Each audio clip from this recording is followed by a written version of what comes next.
Good morning, and thank you for joining us this beautiful Saturday morning. My name is Alero Edu, and this, of course, as you can see behind me, is Sunrise.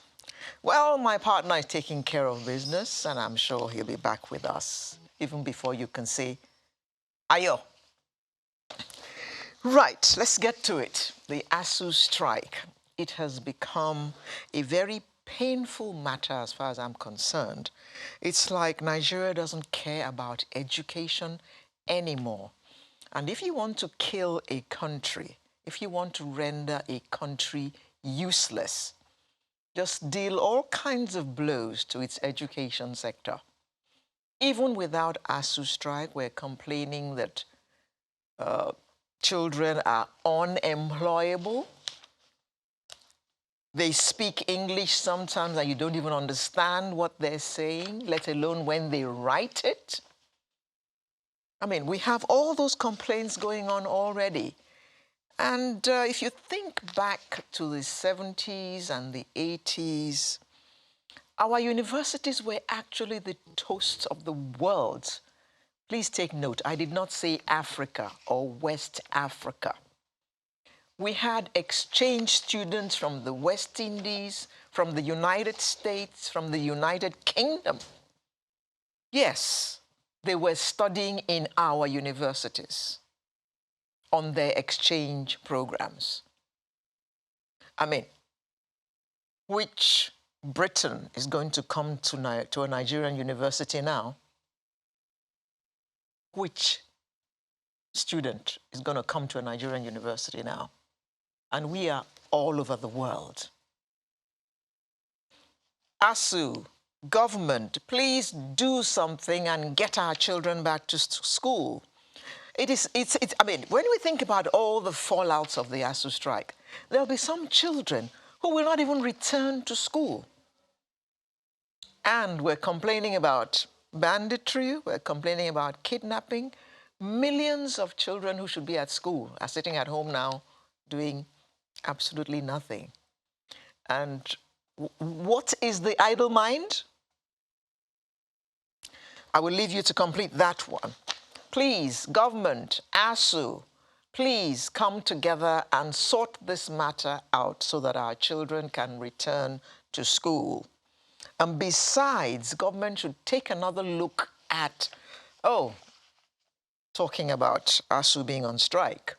Remember, polytechnics are going to join this coming week. They're going to go on a warning strike, and the complaints are all the same.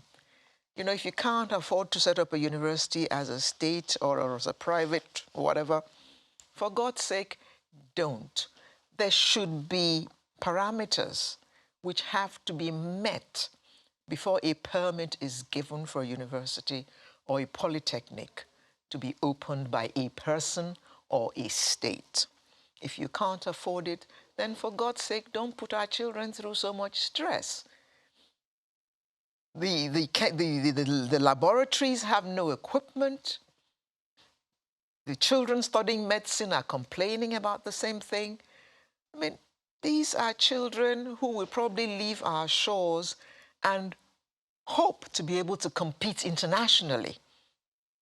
So let us not give them the short end of the stick. Let us prepare them properly for life after their education.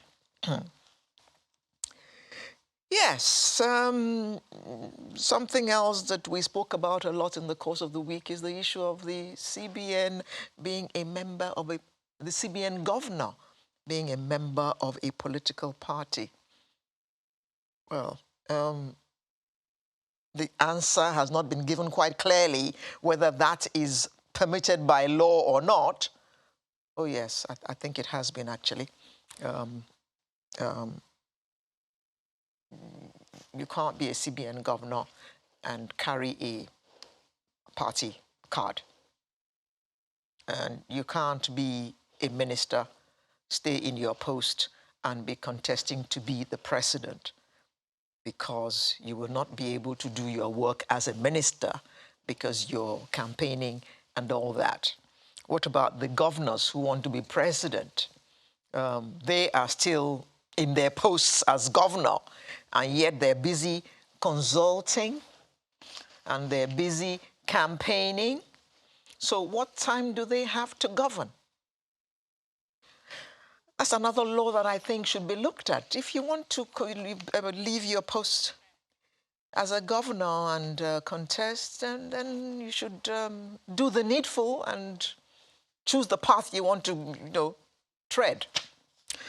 Yeah. Lagos State, what is happening about motorbikes on the highways?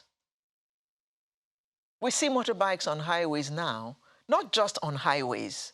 They are riding against traffic, even at night, and flashing lights in drivers' eyes, sometimes getting themselves harmed and getting other people harmed. I thought that the law was still in force, that no motorbikes are allowed on highways. Maybe we'll hear from we'll get some clarity from Lagos State sooner or later. But that is so dangerous. And bikes, keke, on highways as well. These are things that we see these days. And it looks like Lagos State has gone all lax. They're not enforcing all these things anymore. And more lives are being endangered. Bon, as they say in French, bref. So, our menu for today. Aptly, we're going to begin with 2023. 2023, in search of credible leaders. Where do we find them? Are we going to go to the moon, or are we going to go to heaven to bring them? Well, we'll hear from a panel who should be able to advise us what we as voters should be looking for in those who are busy asking for our votes and doing all kinds of dances, and we are just looking. So we looked at intellectual property last week. We're going to continue that discussion today, still on intellectual property protection. That seems to be, topical these days because intellectual property is big all over the world. You need to protect your intellectual property. And how do you do it? Those are things we're going to look at. Problematic content online. Oh, when we talk about online things, I always worry because all kinds of things are online, as in truths, lies, half-truths, intellectual property stolen. You can see it all online. So we're going to look at ways in which either yourself or your brand can be protected from being maltreated online. And then we have a shout, and this shout is coming from BN Ceramics Limited workers. We'll hear from them later in the program, and as is usual, we shall close with the Artist of the Week segment. And of course, I'm not going to tell you who it is, but all I will say is that he is a very exciting Artist of the Week who has a show coming up, I think, this weekend. And he blows, well, did I say blow? Okay, I'm letting the cat out of the bag. You just have to stick with us, make yourself comfortable, get your cocoa or your cocoa, whichever catches your fancy, and stay with us all through sunrise this morning. See you in just a bit.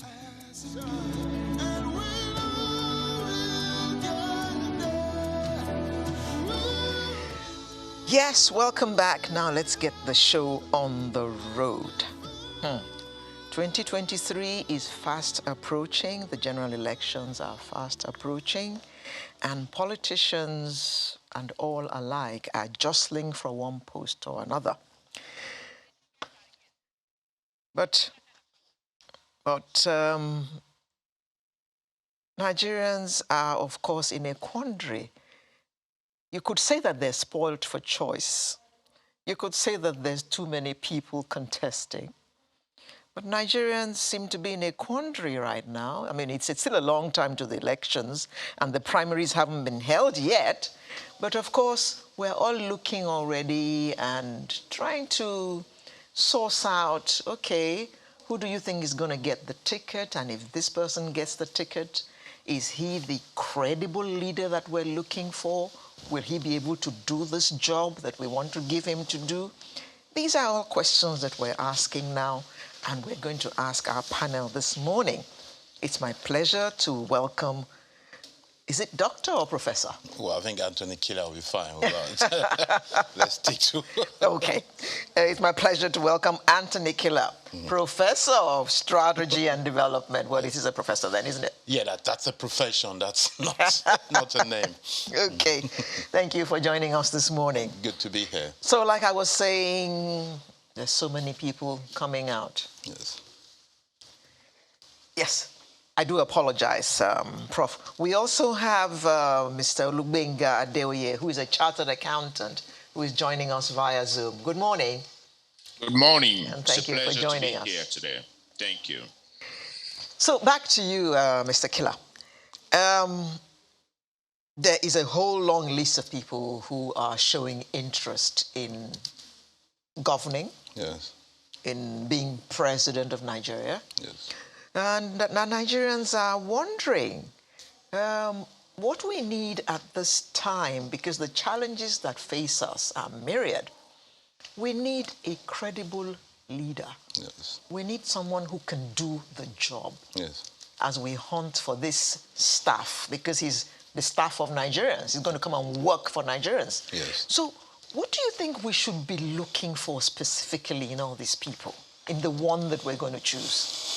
Well, I think you framed it well. You know, the idea that we're looking for staff that can do certain duties. You have framed it well. I agree with your preamble to it. But the problem is that too many people do not see it that way. Too many people do not have that consciousness to think that citizens are about to employ a staff that would manage affairs for them. I think there are too many people in the country who view the process of electing the president as if they're electing, they mistake the word leader, as if they're electing somebody that will be above them. So we're looking up to these people rather than looking at them. You know, really. But we've been campaigning for a while now that the office of the citizen Yes. is higher than the office of the president or the office of the governor. Well, I've been part of that campaign too, but frankly, if we say we have been doing it, then I think we need to look at ourselves and admit that that campaign has not worked in reality. Because, But we can't give up, can we? No, we cannot give up. Actually, it is because we cannot and we shouldn't give up. But if we want to succeed, we must understand that in reality, that consciousness, that citizen consciousness is not there yet. Because if it were there, people will not be treating political process and campaign as if it's a football match. You know, to say, my candidate will beat yours. Or the average Nigerian, if you say to them, who do you support? Yeah. The answer tends to be, this, your candidate cannot win. You know, rather than this is what I stand for. You know, everybody, rather than talk like a citizen to say, this is the person I'm going to support, everybody tends to be an analyst predicting as if it's a pool's game, you know, to say, this is the one that will beat the other. It shows you that that consciousness is there. So I undersign the campaign for citizenship. As a matter of fact, I've written a few papers on that, you know, saying that the office of the citizen is more important and people should have that sense of citizenship. Now, you seem to be an advanced person the way you preambulate your thing. So I'm going to catch up with you. But let me start from where we are at the moment. Where we are at the moment is that people are just looking vaguely to follow somebody, either for identity, charisma, or some sort of vague affiliation. But if we reframe it to say that we, the people, we citizens and consumers, let us add consumers as well, citizens and consumers are looking for a chief executive, then it will be clearer in our mind to say we're looking for somebody who can cover the role because they have certain attributes or because they have skills that shows they can deal with certain issues. And those skills, the way to demonstrate it, will be twofold. Will be their policies and perhaps their track record, to put it that way. But I think, unfortunately for us, we have over mystified what democracy and politics is. Yes, that seems to be the root cause of all our problems. The bane, our biggest bane. Yes, yes. I argue that we should actually make it plainer. It's a very precise process. We should simplify, without oversimplifying. We should imagine that Nigeria is one big estate and that the president or the governor is an estate manager. Ben. Stop. We should just take it that way. Okay, just leave it there. Okay. Just take it that way. And from there, we then start to deal with the issue. Okay. And if he's your estate manager, yes, you are the one paying him. Yes. So please always remember that. Nigerians, please always remember that. Now, Mr. Deye, how would you describe the credible leader? Well, I have an acronym that I use to describe who should lead a country, and it is called full cast. FULLCAST. And so we need to now begin to look at the things that you need to look for in somebody to say, this guy is qualified to lead a country. Number one, he must be firm. Somebody. F for firm. Yes, F for firm. U for unifier. Somebody who can unite the country. And we have a country that is polarized by religion and ethnicity. Yeah. And so U for unifier. L for loving. He must be somebody who loves everybody, who is not going to be a sectional leader. And then the L, second L there, somebody who is lettered to a reasonable extent that he doesn't have to stay in the office and he says, where should I sign? Who does not understand the content of national issue? So he must be lettered. And the C there, he must be caring. He must be somebody who cares for the citizen. Somebody who is able to say, look here, I am concerned about every citizen no matter what happens. And then the word A there is somebody who is ready to be accountable. I feel so sorry that we don't give report to citizens. My colleague in the studio there, Professor Killer, was talking about an estate agent. Accountability is a responsibility of your employee. If you are the president of my country, you are my staff. You are supposed to give account. What does it take you to give account every month on revenue, on your cost, on project, and all forms of development? Now, the S there is that you must be somebody who is sound, both physically, intellectually, and we can see that in your emotion, that you are sound. And then the T there is that you must be somebody that can be trusted, so that we can entrust our lives in your hands. We can entrust our nuclear weapon in your hands. We can entrust our healthcare system, our rules, our airlines in your hands. So that's Mr. how Deye, I came up with Mr. Deye, I beg your pardon. Yes, please. You spoke about which one of it? Yes, accountable. And you said the president should be able to give account every month. Isn't that pushing it a bit too far? Every month? It's not too far. What does it take you to give an account? Every month? Yes, 15 minutes section on television, 20 minutes, 30 minutes is enough to tell the people. Now, let me tell you, tell me at channels whether people don't give account of what you have to do. If you ask lawyers, they will tell you that every week there is what is called cost list in every court. What is going to happen Monday to Friday, and then what had happened before. So, giving account is not a rocket science. Tell me how much we have received. Tell me how we have spent it. Tell me what you are doing about our situation. If we have a problem with our refinery, what are you doing about it? We have health issue. People are migrating in great numbers to UK, to Canada, to US. What are we doing about it to make our country a good place to live, to create employment? So you must be able to say, within the last 30 days, we've been able to complete this factory through private partnership participation. The refinery that is not working, we are right now at 75% state. Now, if you say, oh, 30 days is too much, then give a report in writing and let all the news media have it. Okay. Let the citizen have know what you're doing for them. Professor, what are your thoughts about that, about a monthly report? Well, I mean, I think it's a convention, whether it's monthly, whether it's 100 days. The key thing is that there should be a mechanism for accountability. Accountability.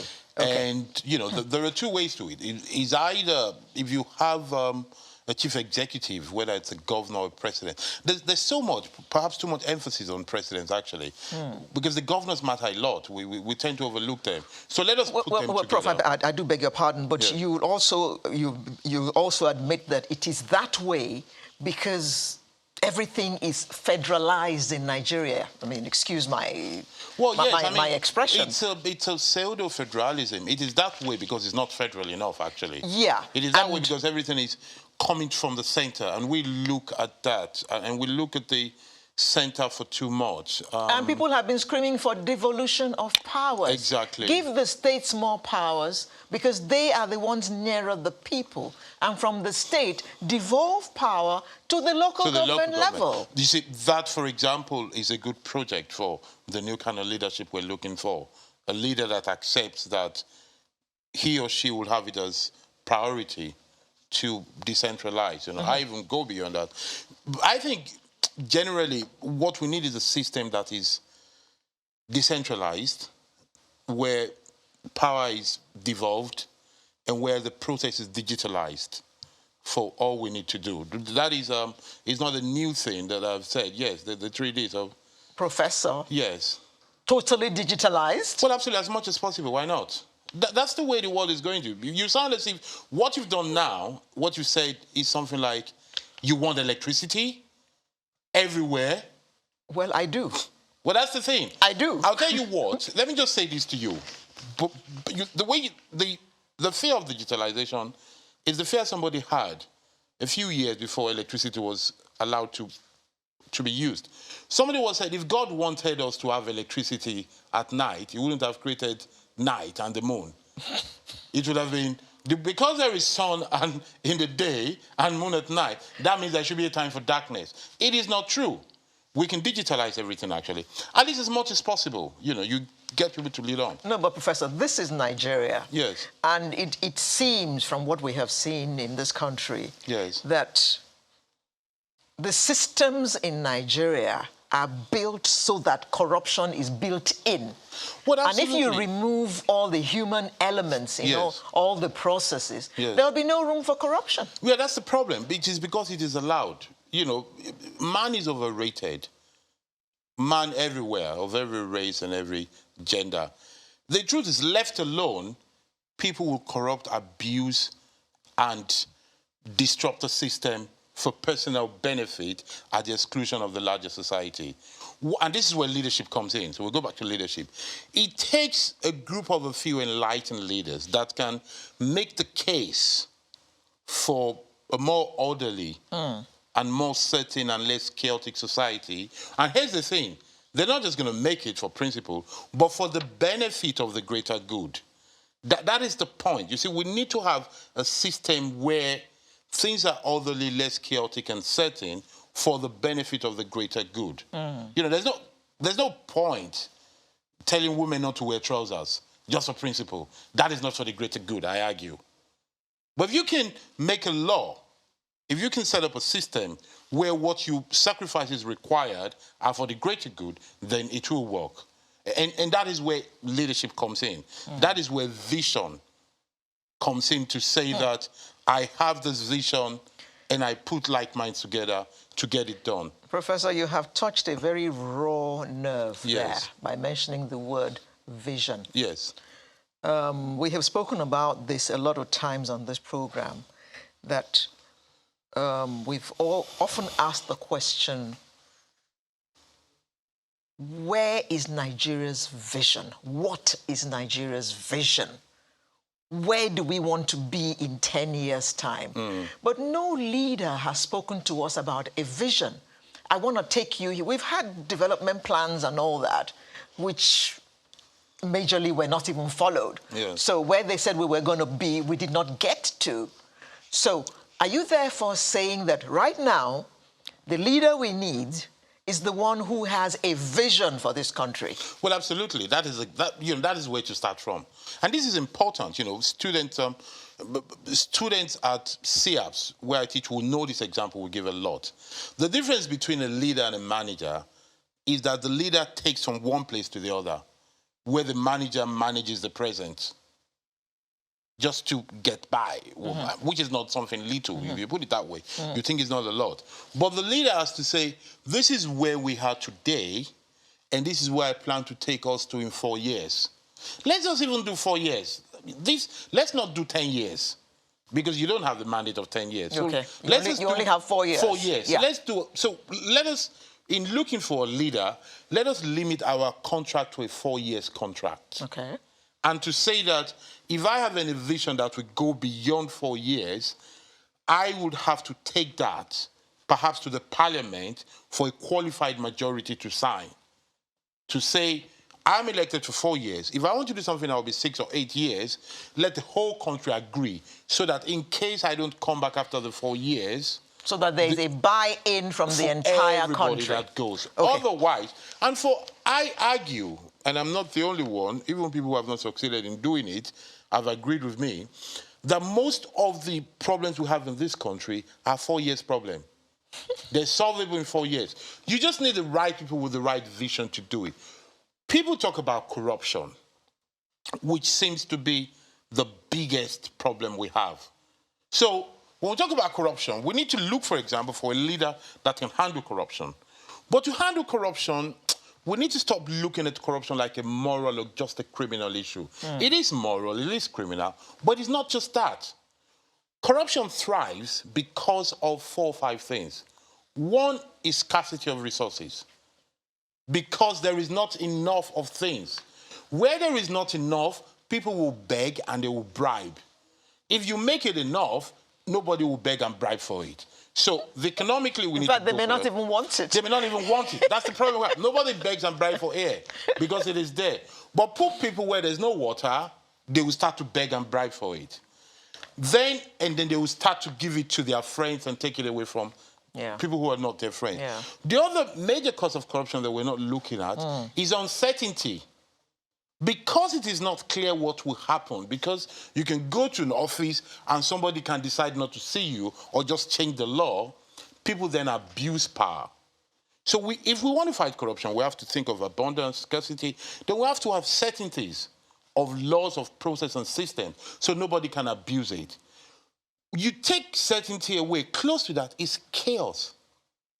A system has to be predictable so that it won't be corrupt. You should know. I talk of digitalization. I call it a world of checklist.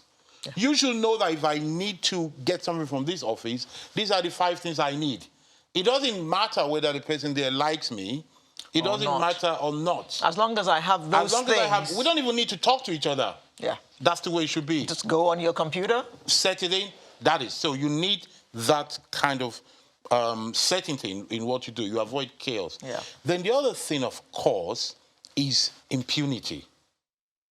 The reason why people don't break the laws in the country that we admire, where people steal money from Nigeria to go and live and die there, only to come back to be buried here, turning Nigeria to a graveyard from where they make their. The reason why those countries work is because people are not able to break the laws. And get away with it. It's not because they don't want to. Italians might eat more pasta, some other people might drink more tea than us, but there's nothing different. Human beings are the same. It's just a system, it's the environment that makes sure that if you drive on the road and you go past the red light, you get a ticket at home, digitalized, which you didn't want, you were afraid of, because you have a system. No, Professor, don't get me wrong. I am actually for digitalization. But you're worried. I'm not worried. That is a killer view. No, I'm just thinking about the Nigerian out there. Yes. The way most of us think. You want to get a passport. Okay, who do you know in passport office? Who do you know? You don't have to know anybody. That's a system we run because it's a From corrupt what you're system. saying, you just go on your computer and get it done. Fill all the forms and submit, and then they post it to you. Well, postage doesn't work well in Nigeria yet. Or they'll tell you when to come and pick it up and where to pick it up. That's a good example you make there, because you tie together scarcity and certainty. Why can't we have a passport office in every local government in Nigeria? It's just a question. desk. It's a very simple thing. Just let me bring in Dr. Adoye. Yes. Dr. Adoye, we spoke earlier about a vision for this country, and we are searching for leaders now. Once the primaries are over, the representatives of the parties, as agreed by the parties, will start campaigning. So, what kind of vision are you hoping that they will tell us that they have for Nigeria? And if they don't have one, what would you be advising them to propose to us as a vision? Okay, good. When you look at Section 14 of the Constitution, it talks about the primary purpose of government. Very simple. It is the welfare, security of the people. So, and then you need to now look at what welfare stands for. It covers so many things: access to education, healthcare, good road, and of course, waterways. So if you are coming into office, you should be able to tell us how to address our problem. I want to disagree with my friend, Professor Killer, who were a colleague at a point where we were discussing about the future of Nigeria in a group, that there's nothing wrong for you to have a plan that is beyond 4 years when it addresses the welfare of the people. We're talking about things that has to do with, for example, if you want to have primary healthcare center in all the local governments in the country, there are certain projects, the period goes beyond 4 years. So you can have a plan. The problem that we've had before now is that when a government is in place and they have a good project, another regime comes on board and they just feel, oh, this project is for my predecessor, I don't want to continue. And that's why I'm glad that the real project that Jonathan started, that Buhari was able to continue major part of it, because Amechi was saying that Jonathan had done this project to a great extent. So if you want to be a leader in Nigeria, we are looking for full cast out of you. That's the acronym, full cast. Are you a firm person? Are you sound? Are you intelligent? Now, Professor Killer was talking about corruption as an issue. The fish get rotten if the head is not good. That's why they put salt there. I remember when Obasanjo was president, there was a particular minister who made wrong recommendation about Professor Dora Akunyili, that she did not study pharmacy, and so she should not be given that position as a DG of NAFDAC. The day Obasanjo discovered that that memo was not true, and this minister invited him to a gathering, and he said, we are doing our best, we are doing this. The response of Obasanjo at that meeting was that, what best are you doing other than to be misleading the president? Wrong recommendation. Now, if the leader is firm, and you just see there is something in international shipping law that says jettison for the safety of the voyage. If you have caliber of people in your cabinet that are messing up and you are a leader, just take 2, 3, 4, 5 scapegoats. In the morning, when a man is on his way to go to work, he should hear in the network news that he has been sacked. Then everybody will sit tight.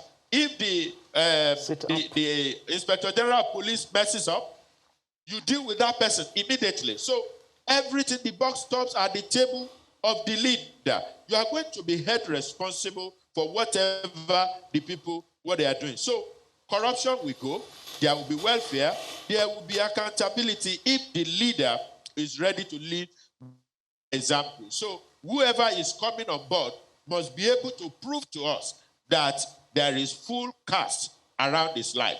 He must be fair. He must be somebody who is going to lead by example, not somebody who will encourage corruption. And he says, you can go ahead. There are so many people that are messing up in this country today that if some other persons were to be in charge, those people will not even, they will even try what they are trying to do. So they should hear their name announced on radio that you have been removed. That's how to create sanity. In the 14th century, there was a judge that received... Mr. Adeoye, I beg your pardon. Mr. Adeoye, Alero Edu has been chosen by she's been given the ticket of AAC party. There's no such party, by the way. And she's looking for advice from well-meaning Nigerians. And she's asked you, what should I propose as a vision for Nigeria? That's my question. A Nigeria that is... And a vision is not a long list. Yes. That's why I quoted section 14. The main purpose of government is the security and welfare of the people. So, am I going to propose that as a vision for Nigeria? Yes, a Nigeria... No, it's already my job. It's already the job of government to do that. A Nigeria that is secure, a Nigeria that you have welfare for the people. And so you now begin to break it down into mission statement. What am I going to do on security? What am I going to do on healthcare? What am I going to do on education? It's not rocket science. The Constitution is there. And I think, just like Professor Killer said, selfish interest and corruption is a matter. But what is the vision? A united Nigeria, a Nigeria that is secure, a Nigeria where there is a level playing ground. And then we need to begin to break down what is the meaning of unity. And then Professor Killer, when you have given all those mission statements, you then begin to tell us how. How are you going to do it? But one thing before that, he said that you spoke about restricting what you want to do to 4 years, but I recall you said it can be more than 4 years, but you must get the buy-in of Parliament, well, the National Assembly, so that it becomes like a vision. Yes. So we are all working towards this, no matter which party you're from, no matter your background, no matter your tribe or your religion. We have all agreed to it. Yes, and we cannot pull So back. whether a PDP government hands over to an APC government in a state, the focus is still there. The same. It's still there, yes. Am I correct? That's correct, yes. Thank you for that, yes. Yes. So the vision that he was talking about. Yes. So we've got the vision now, and we've broken it down to mission statements. Yes. We want to do health. We want to do electricity. We want to do this. So it now becomes the how. To do it. So let me take a step back, then go to where you want to take me to. Yeah. There is a philosophical difference in our conception of state management between myself and Adeoye. And generally speaking, I think I'm in a minority of this. Nigerians tend to be looking for one man or one woman that can do it. There's emphasis on he. Actually, too much he. I keep adding he or she. Let's use the she example. They keep looking for the he, the messiah, that will be intergerrimous, that will be empathetic, reactive to things, that will solve our problem. That will be firm, that will be a unifier, will be lettered. You can argue with that. I want everybody to be like that. I want all my students to be that way. I want everybody I meet to be that way. You cannot argue with that. But here's the thing. Whilst I am a big optimist about people and future, I believe in people and future, but I'm a pessimist about leaders. I believe more in the system than individuals. And I think that if we want a country that works, we have to build a system that is based on pessimism and doubt. Optimism and faith is for our individual life. For our collective life, we have to be skeptical and pessimist. And I explain what I mean. We have to imagine that given the way democracy is, what is democracy? I mean, the idea of government for the people, by the people is overrated. You know, it's just mystical almost. Democracy is a situation where one person says, vote for me, like you like on social media. And if you look at what is most liked on social media, you see that they're not actually the most fulfilling things. So who gets elected is somebody that can manipulate the system or that can talk and lie and sway people. Oh, dear. We have to start thinking that way. We have to really have this precise view about it. So if that is the way people are elected in democracy, we have to start to imagine that anybody that can get into power, they might forget what they've said, they might lie, they might cheat. But the media always reminds them of what they said. Or they might go mad. We need to factor that in as well. So when we think about it that way, regardless of who, when we think about it that way, what we the people should be thinking about is system that will safeguard us in case they lie, forget, go mad, or decide to cheat. It is a commonsensical thing to say that everything starts from the head. But you know what? When we're together, let's leave the head out of it. Let us put a system in place that even if the head decides not to be the head, there'll be a system that will force the head to be accountable. I argue, for example, that we need to put a system in place where in any organization, parastatal agency or government, that somebody is accused of fraud and they, at some point, they get convicted for it. So we have hard evidence that they have defrauded. I argue that they should go back there and arrest all the accountants and auditors as well. To say, where were you? Who might have been complicit. Who must have been complicit or incompetent. To say, where were you when this stealing was going on?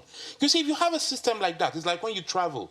The airline will not take you if you don't have a visa because they will be penalized. That's right. So we have to put in a system where the people meant to guard the system will have something at stake if the system is allowed to be corrupted or manipulated. Every time somebody is accused of rigging election, the INEC officers in that region should be arrested as well, I argue.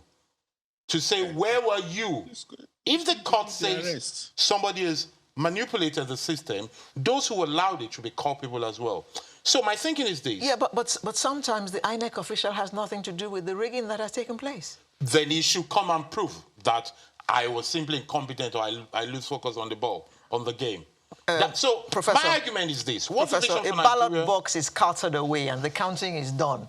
I mean, what can the INEC officer do apart from just go and report to the police? Oh, my ballot boxes have just been carted away. Then you report it and you stop the hello, people, ballot paper has been carted away. Nothing goes on. There and then. Okay. That is what you do. Okay. So you ask for vision. You know what? The vision should be a system that works. Okay. Mr. Adeoye, the system seems to be a big issue right now. Yes. All these shenanigans are going on in Nigeria because we do not have strong systems. Look at all the things that ex-President Trump tried to do in America, which he couldn't achieve because the systems did not allow him to do those things. The systems worked. So what do you have to say about systems in Nigeria? No, so is that really our problem? Now, if you look at the democracy in the United States, it's been on for quite a number of years. For more than 200 years? So, over 2 centuries ago. Yep. And so, what you find in the US today is a progressive development from the leaders who have vision. And Professor Killer is a professor. I see certain theories in what he's coming up with, but with the kind of country that we are, we need to now go practical now. So it's talk about if somebody has done something, oh, you pick this, you pick that. Who is going to do that?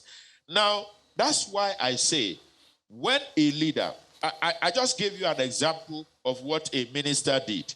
And then Obasanjo was so angry, and that minister was removed. He said, no way. Now, the body language of whoever is going to lead an organization matters a lot.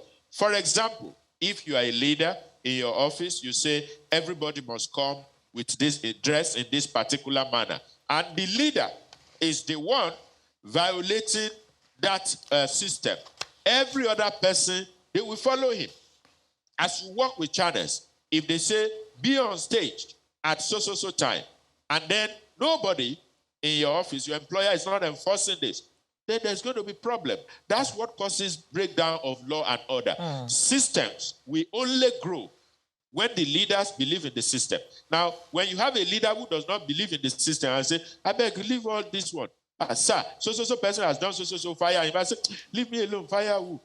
He donated for our campaign. So this comes. So when you want to build a strong system, you will begin to, there will be scapegoats.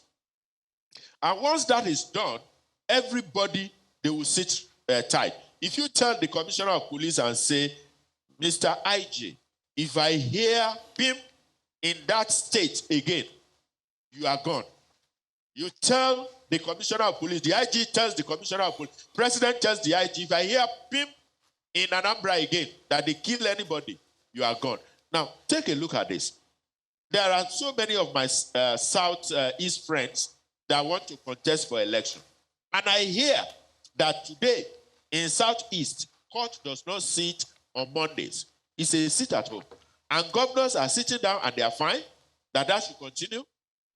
So, if you tell the IG, if I hear him, IG tells his commissioner of police, the commissioner of police talk to his DPO. So it flows down like that. That's what we call chain of command, authority. But when the leader fails to act on the people that are responsible to him, then the whole thing degenerates down the line. Okay. So these are the things that build systems. Mr. Adeoye, so over time, we can Mr. Adeoye, I do beg your pardon. We are running almost out of time. So I just have enough time to take your closing statement, but I want you to please factor in an advice for the polity at this point. Yeah. Those who are seeking to employ the managing director of this enterprise called Nigeria. Well, I think for the citizens, I would advise citizens to develop a consciousness of citizenry, to actually see themselves as citizens and consumers, rather than followers and supporters of a personality or identify themselves with a group. That is for citizens. For those proposing for power, I think they should look for ways to convince people that they can actually solve the problem. They need to, A, show they know the issues at hand, and B, prove that they can solve those issues. I think that's what we need. Okay. Mr. Adeoye? Yes, my advice is that for Nigerians, look for people who possess what I call full caste. Firm, a unifier, loving, lettered, caring, accountable, sound in mind, and in good health, and then somebody that can be trusted. So when you look at that in people, now anybody who wants to lead should come and tell us how to solve our problem, how we can have true federalism, how we can be united as a country, how there can be law and order and equity. If you cannot assure us of this, security, law and order, unity, equity and fairness, you don't have any reason to come to say you want to lead Nigeria, because that's our big problem now. Disunity, insecurity is a big challenge for us. Mr. Adeoye, they tell us all those things, but when they get there, they seem to just have some selective amnesia. And so that's what we will have to deal with. Thank you very much. Mr. Olubenga Adeoye is a chartered accountant who joined us virtually. And we had Professor Anthony Kila, who was in our studio in Lagos, Professor of Strategy and Development. Thank you very much, gentlemen. I am just hoping that the viewers are better advised today in this search for the CEO of this enterprise who will be elected in 2023. Thank you very much. Sunrise will return in just a moment with another interesting conversation. Do join us.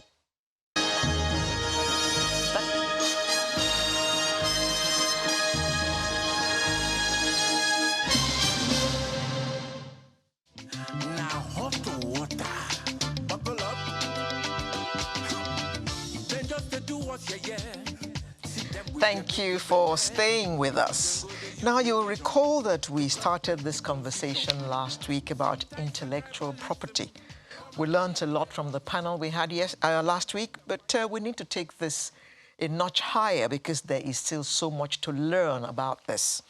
And it's my pleasure to welcome the Director General of the Nigerian Copyright Commission, Dr. John Assain. Good morning. Good morning. And thank you for joining us today. Thank you for having me in the studio. I'm sure you watched the program last week and listened to what the two young lawyers spoke about.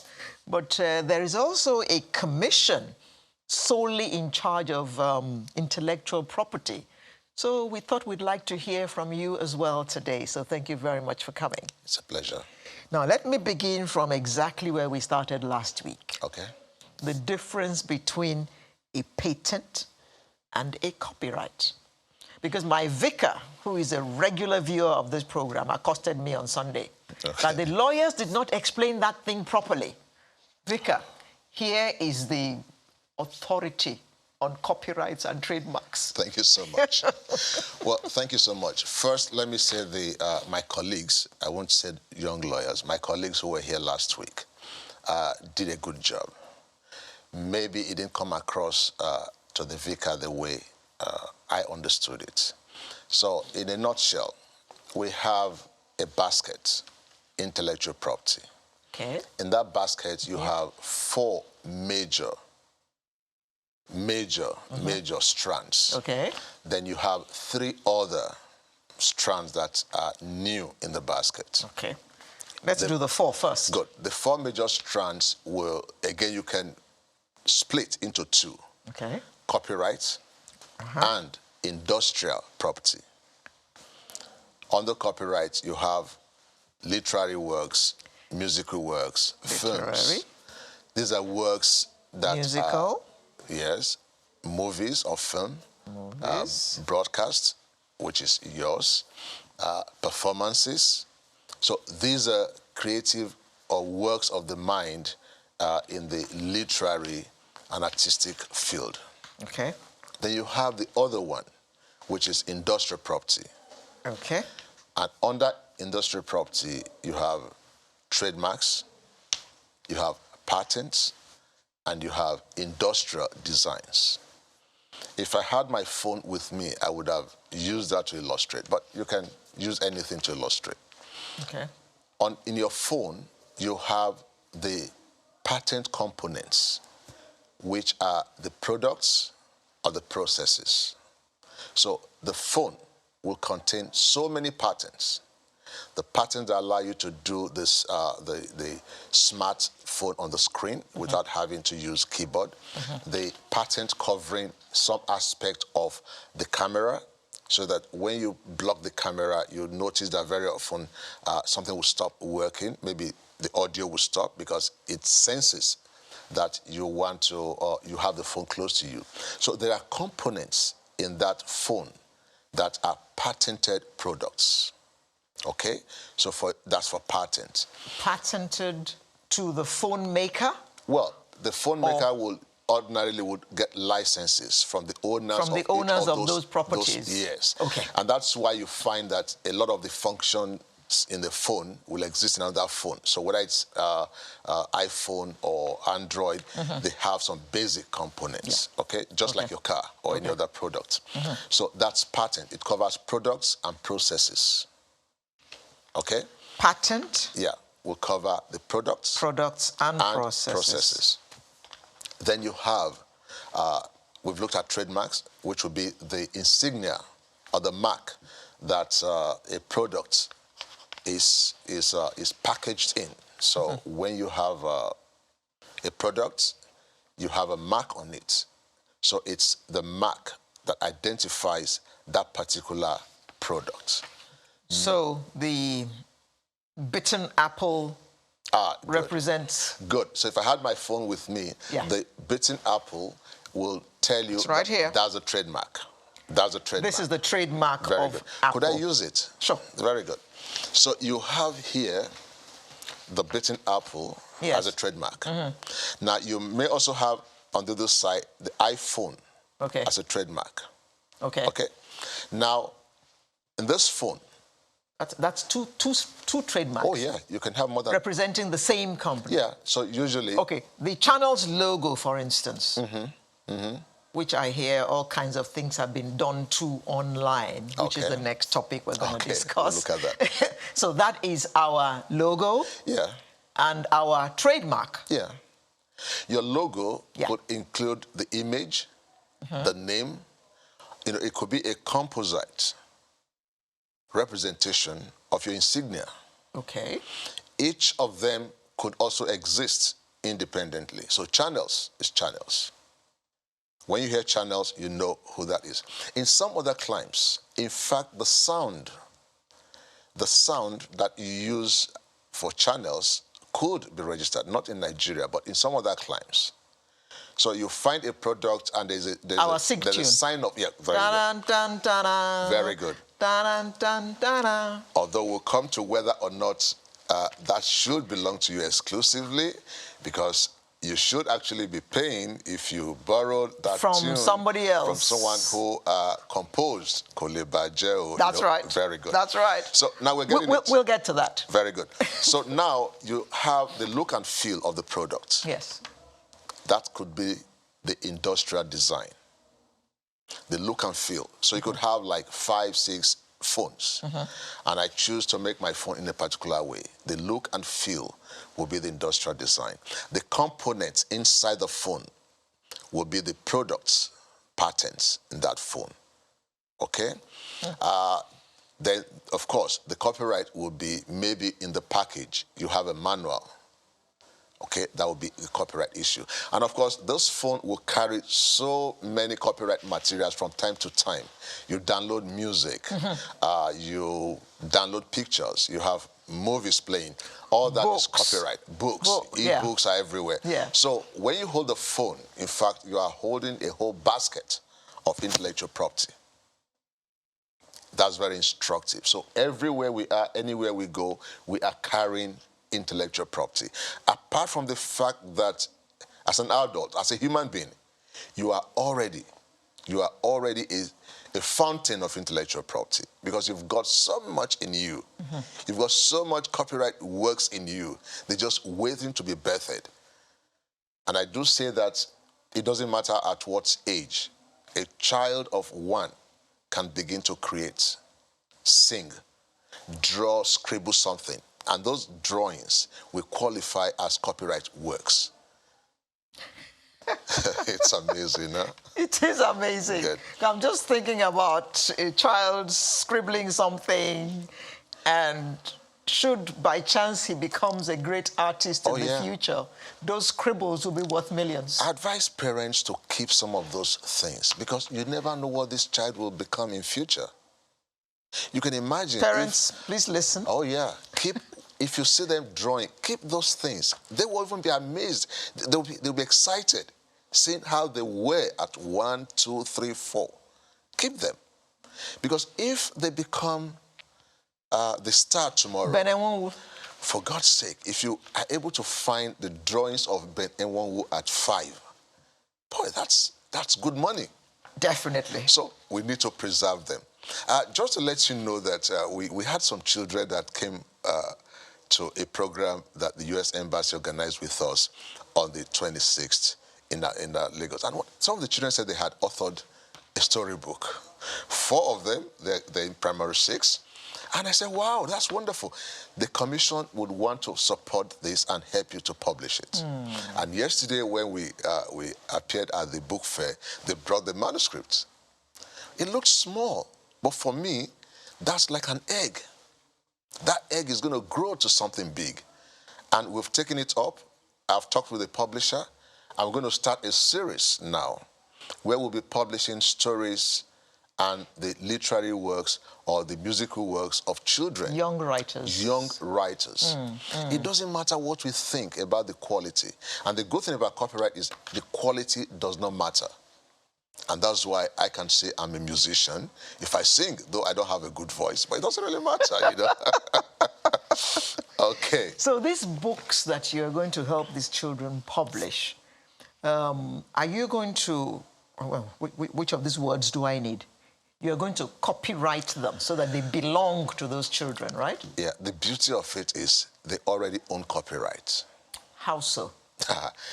The moment, I often say that copyright subsists even before the ink dries on paper. The moment you create an original work, and that work is fixed in a medium, like writing, copyright will immediately come on that work. The breath of the law will come on that work, and that is the copyright in the work. But then, to play safe, you may want to now go online and register the work with the Nigerian Copyright Commission, then you get a certificate. But again, that's like when a child is born. The life comes upon the child. The child is already a human being, but you go to register the birth.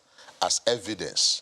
Yeah, but Doc, if I have written this thing and I haven't registered it, and somebody else picks it up, reads it, and uses part of it, it's not registered. So is that other person committing some... Sure. But it's not registered. No. The same So way... it's not exclusively mine, No, even though it's from my head. It is. Because the law says the moment you create a work that is original and that work is fixed, you own the copyright. Registration is a second level of protection. So can I then sue that person? Certainly you can. And I will have reason to claim damages? Yes, you can. Now, let me put it this way. Then. Let me put it this way. I like using this illustration because that's the way it is. And you know that everything about literary works in English, for instance, is made up of 26 letters, punctuations, and space. But within the 26 letters, you see a difference between my own work and Wole Soyinka's work. But we're still using the same 26 letters. So you can take from the pool of 26 letters and work it out the way you want. Then you have an original, in this case, literary work. Now you've put in some labor, you've put some intellectual investment, and you've brought out a work. That work is original, and having been fixed, the law will give you the right. But just to be sure, in case there's a dispute, that you have a repository, somewhere you can call up that work. You want to register it. So it makes it easier when you have issues.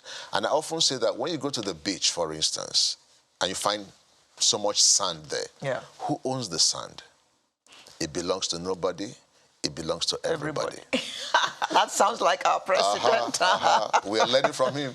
Now, if you go and you pack some sand from there, maybe like 5 wheelbarrows, and you take that to your to the front of your house and you pour it there, who owns the sand now? It's your sand. So it could be stolen. So that is how it is with creativity. The moment you have appropriated with your intellectual exertion, you've brought out a work. That work now resides in front of your house. It is yours. It's yours. You don't have to register that sand, that heap of sand, with the police or anyone, but it's your sand. But just to be on the safe side, you may want to tell your neighbors that this is my sand. And you put something in there to say, my sand. Okay, but with or without that, it is yours. It's your work. So that's how easy it is to create. And the moment you create, the law protects you. But for you to have something to hold on to as evidence, you may want to go register that work. Okay. Right. We played a piece of music during the break before we came onto this segment. And you whispered to me that we're supposed to be paying Charlie Boy for that piece of music. Well, with music, it's a bit different, isn't it? Because the musician creates his work, and he wants an avenue to showcase that work. So he speaks to DJs and radio stations, please play my music so that it will be accepted by the audience and all that. Is there anything wrong with that arrangement? there is nothing wrong with the arrangement, but where you use a work without a license, then there will be an issue with that. No, but he's asked me to play it. Well, he's asked you to play it, so he's giving you the license to play. Yes. But I kind of feel that Charlie Boy would not need to ask you to play his work forever. No, I'm not talking about Charlie Boy. I'm just talking about a musician. Well, some musicians... No, let's pick a new upcoming musician, unknown. Okay, let me put it this way. Now, when a musician is coming up, he needs to be known. Yes. So he could come to you and say, look, why don't you just promote me? Yes, that's right. That's fine. Okay. For as long as you're doing that based on that arrangement, you could get away with it. Okay. But a time comes when it's no longer promotion, it's now you exploiting the work. In fact, there was a case like that where someone played music. He was playing music loud through loudspeakers, and he was sued. And he said, no, I'm actually helping the musician. I mean, people come to buy because of this loudspeaker and everything. And the court said, no. I don't need This is public performance. And one of the rights that the copyright owner owns is the public performance of his work. So when you say, oh, I own copyright, again, copyright is, you can look at it as a 3D subject, 3 dimension. And the 3 dimensions of copyright will be the space, the time, and the depth. The depth will be the rights that the copyright owner owns. For instance, the right to reproduce, the right to distribute, the right to public performance, the right to communication. Those are his rights. Now you have the space. I could give you the use of my copyright, maybe in a book. I say, well, exploit this work in Nigeria. I give the other person the right in the rest of Africa. Okay. I give someone else the right in outside Africa. So spatially, I've distributed that right. Yeah. So that's the second dimension of it. The third dimension is time. I could give you, yes, first, my copyright itself has a duration. So I give you 3 months. I give you 3 months, Okay. after which the license is over. I give if you continue, then I will have reason to sue you. Yeah, that is it. Or ask you for some money. Some money. So that, because you're also using the work to make some money. Of course. So just as you pay for your light bills, you pay for the cameras and everything, you pay for the set you're using. So why won't you pay for the soft component, which is the intellectual property that in fact is the oil that wheels all the creative sector? And the interesting thing is, just as you're using music, someone is also using your broadcast. So you are also a copyright owner. So you want to treat him well so that you'll be treated well also. So that's why we always advocate that people should have the right copyright orientation and have respect for copyright. Yeah, talking about copyright in music, there is COSON. And I mean, I know that a few years ago they were pretty well organized and they monitored all TV stations and radio stations and collected monies for their members. Some who didn't even know what kind of monies were due to them. What is your relationship with COSON? Well, what's our relationship with COSON? COSON was set up as a collective management organization, a CMO, which under the law is called a collecting society. So it's just to collect money for their members? Well, it's to actually, as a CMO, is to negotiate, collect, and distribute. But then the law says, under the Copyright Act, you cannot conduct that business unless you have the approval of the Nigerian Copyright Commission. Now, some of this matter is in court, so I'll be careful in what I say. But just to say that we have a position, which is that unless a CMO is approved, it should not operate. And the reason is this. Are you saying that COSON is not approved? Well, like I said, I wouldn't want to discuss. I didn't say anything. I understand. Yeah, I didn't even read your lips. Now, but let me just speak generally. It was Justice Odunawa that said this, I think about 1994 or so. And he said, look, you cannot describe yourself as collecting on behalf or representing millions of right owners and refuse to subject yourself to some regulation or some supervision under the law. And Justice Odunawa couldn't understand how a collecting society would be performing the duties representing so many people and not want to subject itself to regulation. For me, as a lawyer and as a copyright person, that is very profound as a foundational principle that should govern every collecting society, whether it's in music, whether it's in movies, or whether it's in the literary field. Well, so much for COSON then. But, Yeah. But we have MCSN, so I mean, the Music Copyright Society of Nigeria, so something. Yeah. I know that music is very big in Nigeria now. It and is. the musicians are making a lot more money than they used to make in the old days. Okay. People like Burna Boy are smiling all the way to the bank. Okay. Davido and people like that. So every radio station that plays, or every television station for that matter, that plays anyone's music or video as per TV, are they bound to pay the artists? And how are those monies, how are those charges made? Okay, well, in the first place, Burna Boy, Davido, Wizkid, frankly, when you count those, you will say are really making money. They probably will account for less than 1% of all the musicians. There are so many musicians that are out there. The works are doing well, and they're not living well.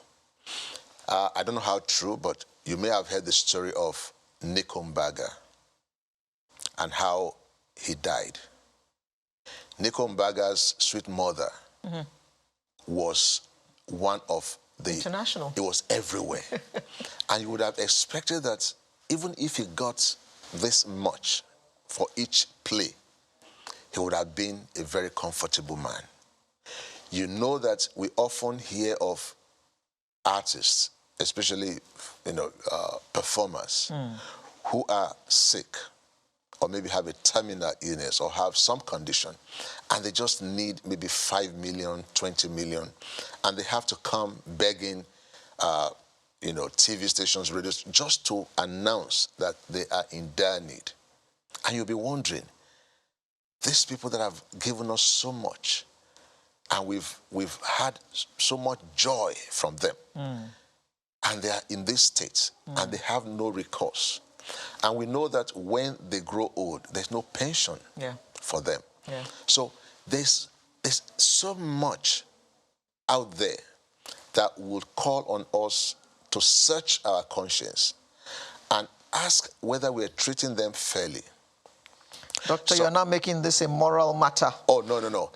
Copyright is both an economic and a moral, social, political, and indeed a practical matter, because we're talking about the future of this country. We want to have more Burna Boy out there. We want to have more Davido out there. We want to have more Wizkid out there. Yeah. We need to get the young ones today to believe that that is where to go and they will make the money. And why do you think people who are talented often get detached from society is because they see that, look, no one is taking care of us, so let's go take care of ourselves. There's a case I don't want to use here, but I will just speak around it. You see a young lady who is talented, and she can dance very well. She can maybe sing very well. But she thinks that, look, no one will listen to her or even appreciate what she's doing. So she would rather go into a closet and do her skits and dance and everything and post online where she's anonymous. And you find people following that child. You could have asked that child to come into the open and perform and teach the child how to perform and where to perform and ensure that she's well guided, worth her while. Rather than drive that child to the dark alleys where she'll feel comfortable without the lights, and then she could become vulnerable. So there's so much in the creative space that if these creators are properly rewarded, then Nigeria as a country we get more from them in terms of not just the taxes they'll pay, but also this, the ripple effect on others who would want to come on. Now, back to your question, it's not that you have to always pay them millions when you use their music. It's to be negotiated between the collecting society and the user of the music, and it should be based on global templates. Now, if there's some disagreement between the user and the collecting society, you can come to Nigerian Copyright Commission because the law provides for an arbitration procedure. So, and Commission will say, look, this is too high, or justify why you're asking for so much. And then we come to a balance. What we don't subscribe to is for users to look the other way and say, oh, why are they asking for so much money? But Doctor, all this music you can get online. Beautiful. At your own risk. Oh? Yeah. Okay. The reason I'm waiting to hear. Very good. It's very easy to think you can get anything online. Of course you can get anything online. But for a responsible organization, you're taking a big risk. A lot of people... No, I'm not talking about, I mean, personally. Personally, well, the collective society will not come after you if you were using... As a person? Yeah, if you were using that music as a person. So it's the use that will determine whether or not there's an obligation to pay. Okay, if I'm making money out of the use of it. Oh, certainly. If you're making money out of... For instance, there's a trend we have noticed in the area of visual arts. People now go online and take paintings and then go to some place and print those paintings and want to sell. Sell them. And I say it's wrong. So we're talking with SNA, the Society of Nigerian Artists, and I said, look, this is a trend that we have to stop. You can't just go there. It's okay if you go pick Mona Lisa, because Mona Lisa is already in public domain. You can pick works that are public, but you cannot just pick any work and then start selling, because you're making money at the expense of someone. And when you do that, it may look like fun because you are making the money, but when the person that owns the work gets to know that, he will have recourse. Just yesterday, for instance, we were somewhere and a gentleman was very happy showing me, a bag full of movies. And he said, I will enjoy it. And he showed me one that had like more than 24 movies. Did he know who you were?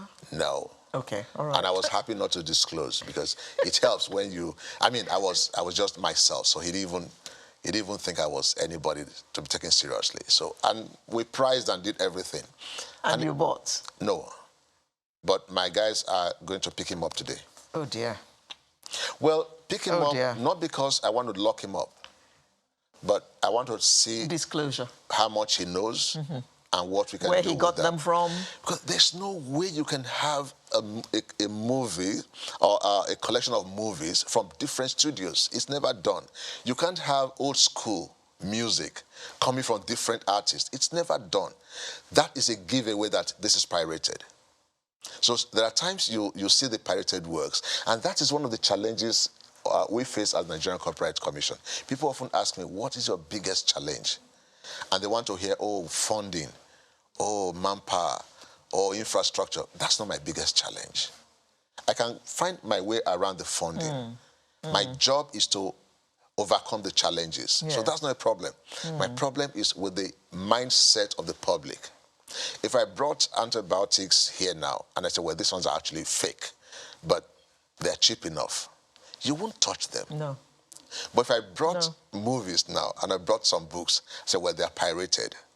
You say, well, they're readable, they're cheap, and you buy them. How much are books pirated in Nigeria? It's Which one is the main target of pirates? Well, is it music? Is it movies? Is it books? Well, I think the Art? pirates, They don't discriminate. the community of pirates, no, they do, because each pirate has his own area of interest. Speciality. And, yes, and maybe area of influence also. So, for instance, if you grow up around a pirate in the book sector, you will likely be, you grow into a book pirate. If you grow around, maybe around computer village, then you will learn how to download quickly. So you'll likely be a movie pirate and all that. But for us, one thing is clear. Pirates are like the moth, or they run towards light. So once a work is in high demand, pirates move in that direction. So one test of a good book is the attraction it draws from pirates. But the good thing, and we had this discussion with publishers, the Nigerian Copyright Commission, frankly speaking, is doable. We can bring piracy to a single-digit nuisance in this country, and we're going to do it because you focus on one area at a time. The pirates in the book sector, you'll find them, in Ajegunle. You'll find them in Shomolu. You'll find them in Ariaria. They are different from the pirates in the music sector or the film sector that you probably find around Alaba, and some other places. We know where they are, and we've seen that somehow it's probably the broken system, distribution system that they're exploiting. So we're talking with right owner groups to say, look, you need to work on your distribution models and improve on the systems. The value chain should be respected and should not be broken. For instance, in the book sector, the value chain is mangled, is broken, and you can hardly tell who is a publisher, who is a printer, or who is a bookseller. Publishers take books to the schools, and pirates also take books to the schools. So we have school owners, we have proprietors who end up buying from both sides. Oh dear. Some are innocent, but some know what they're doing. So we're talking with publishers on how to arrest this, and frankly, from next year, we'll make it illegal for you to distribute when you are not so accredited. Now, Doctor, how can the viewer, for instance, that is us, the public, how can we help in this fight against piracy? Because piracy is essentially an infringement of copyright, infringement of patents, infringement of all these things we're talking about. No, it's infringement of copyright. We've gone through the Intellectual Property 101, and we've defined copyright to be the ones dealing with artistic works, musical works, and all that. Yes, and so movies. We'll put patent aside. Okay. So we'll deal with copyright works. Okay. How the public can help. First, you are helping. That we are here talking about it is already some help. And I'm grateful to the media for what they're doing to put some light on this and help the public to understand that the pirate, although he may be selling cheaper, he's not doing it because he loves you. He's doing it for the good of his pocket. And I often say that pirates have only three. Their agenda can be brought into three. They kill, they steal, they destroy. They kill creativity. They steal from the right owners. They destroy the economy. Sooner or later, if we don't address them, then we'll have a famished creative industry. And that will be bad for everyone. Yep. So once we know that, then we have some attitudinal change to say, okay, it may cost a little more, but let me buy the original. Or in some cases, you don't even have to buy so many. So buy the ones you can afford. Why we talk to the producers to bring down the prices. The reason why the prices are high is because they are competing with the pirates. Now, do you know what it means when one person brings in 13, 14, 20 container loads of pirated works? Do you know what it means? And I'm sorry, I don't want to mention names now. I know a publisher that passed in 2021. He was one of the, anti-piracy fighters. He was very much in the forefront. He did not want to see anything, having to do with pirates. But in the last few years, with all the work that your agency and other agencies have done on piracy, has the incidence reduced? I believe it has. And one way you can measure that is when a pirate can no longer do it without even hiding. It used to be that they would be they had so much effrontery that you could pass through the port easily. But now if you bring in copyright works, the customs will stop you. They will ask you for... They have been made aware. Oh, yes. Customs, they're doing a good job. It doesn't matter what people say about Nigeria Customs Service. They've done wonderfully well. It doesn't matter what people say about the police. By you. They've done wonderfully well. Without them, we would have been nowhere. But I think the piracy is now we've been able to... Now, it's like when you have something coming down the hill, you can't stop it suddenly, but you must begin to decelerate. And that's what we see happening. And hopefully by next year, when the bill, I think that's a good thing, because we have a new copyright bill that is, maturing now. It's gone through Senate. It had its first reading at the House of Reps on Wednesday. That tells me that there's a political will to address copyright issues in a very comprehensive We've run manner. out of time, but quickly, what does this bill say, please? So fast. Well, the bill has increased the sanctions for infringements. It's provided for online infringements. We can do our job better in that area. It has helped. It's helping the blind so they can access books in a better and more an easier way. And of course, it has strengthened the powers of the Nigerian Copyright Commission. And I believe that with this, we'll have a definite turnaround in the copyright story of Nigeria. Dr. John Asen, Director General, Nigerian Copyright Commission. Well, I must say that things are a bit clearer to me now. Thank you.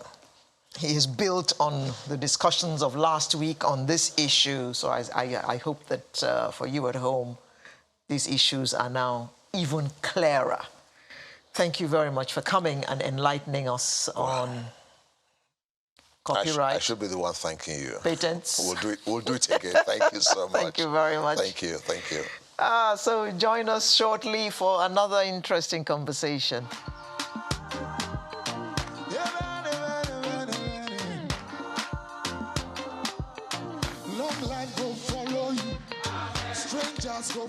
Thank you for staying with us this Saturday morning.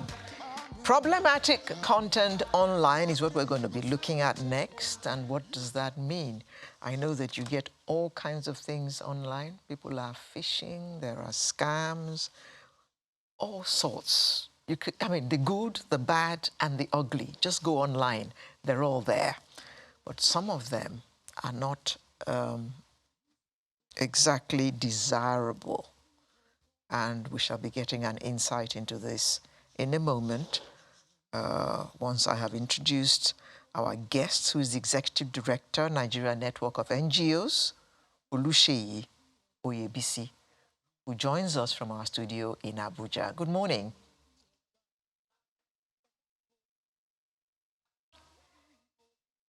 Mr. Oyebisi, are you there? I can see you, but I can't hear you.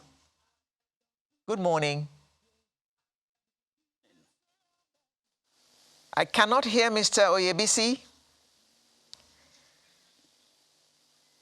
Good morning, Mr. Oyebisi. Good morning. Can you hear me? Finally.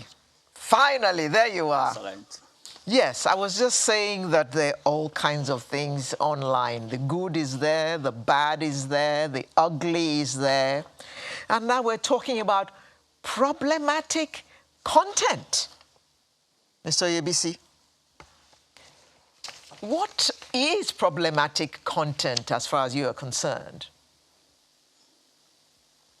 Well, problematic content are those contents that you find online that are not in line with what society approves, and also could lead to what we call bad behavior online. Bad behavior. They could be in form of hate speech, they could be in form of harassment, they could be in form of belittling others, they could be in form of offensive words, slur words, and we have many of them happening across social media platforms now. So that's why we've said they are problematic content, to be able to distinguish them from content that are beneficial and that are useful to the general public.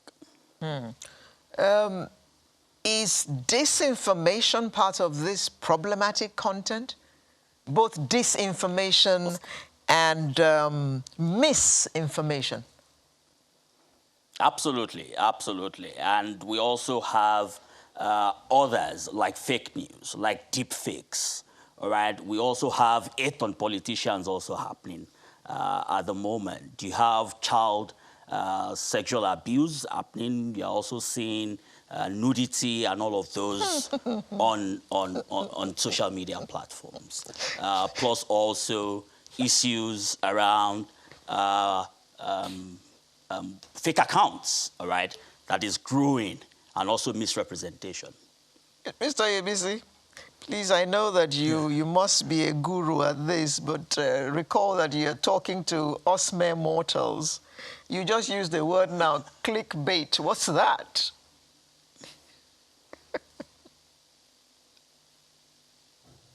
Mr. Oyebisi? Hello? Yes.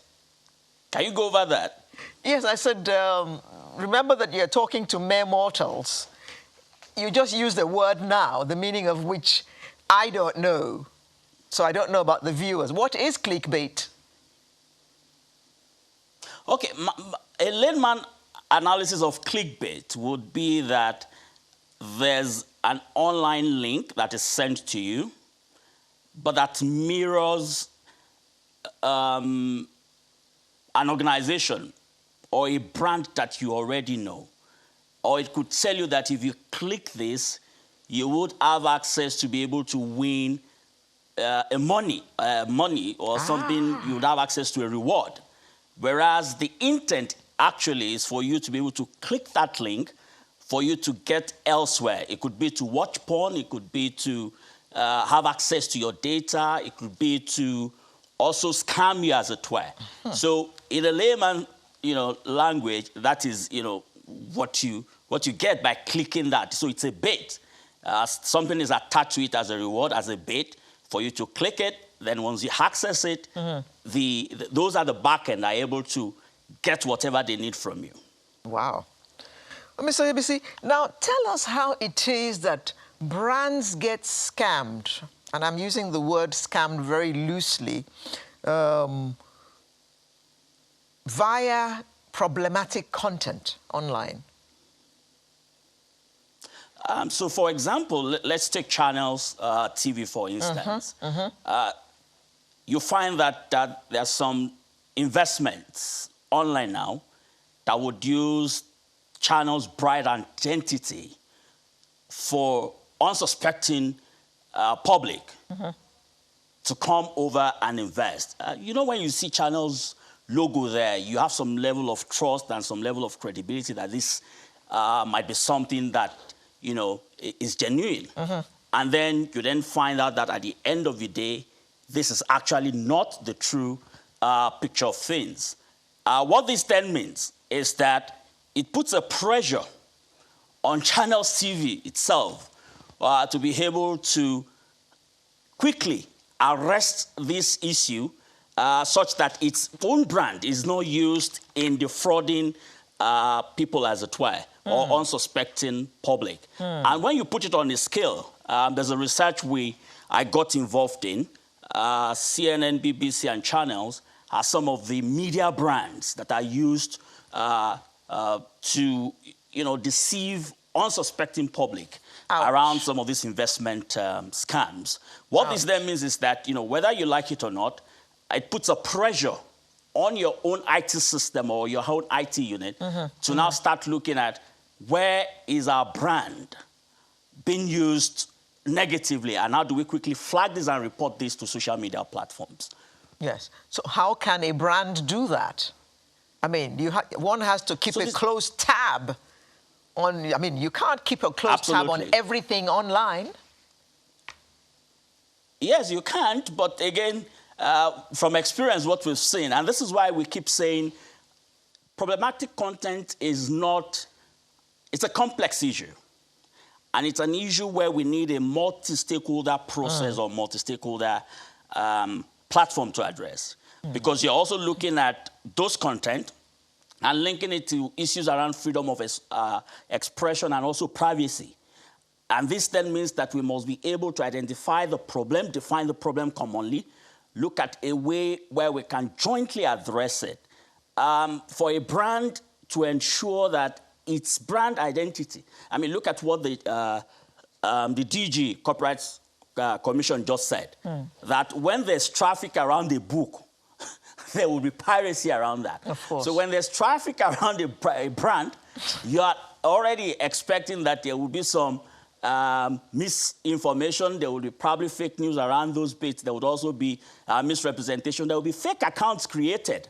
So you have to find a way of ensuring that you can quickly flag that to the social media platform, who, by the way, have what we call community standards, and that everyone using their platform must have read, understood, and translate into how they become civil online. But we're not seeing this happening, and it's a complex problem.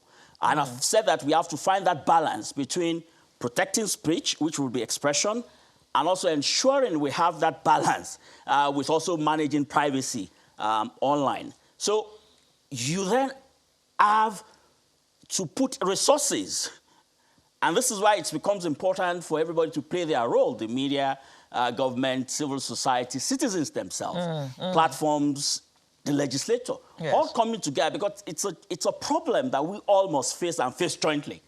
Look at, you've created a social media platform for you to reach your audience. Now this platform is being used for something else. Then it puts a strain on your resources to start defending your brand, right? But how can we all come together and find a common solution that respects rights to expression and that respects rights to privacy, but that helps us to deal with what we have called the problematic content? Mr. Yemisi, I should be asking you that question. So how can we do that? Because there is so much online.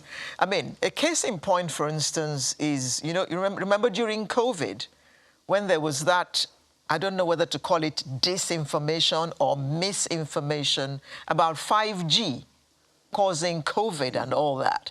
And that went rife. It was trending all over the world at one time, and some people actually had to delay the rollout of 5G because of that information online. So how is it that we ourselves can begin to shield ourselves from some of this mis- and disinformation that goes around on the internet? Absolutely. We should understand that misinformation, which will be false news in layman language, and disinformation, which will be propaganda, they are things that we have amongst us before the advent of social media. They are human nature, right?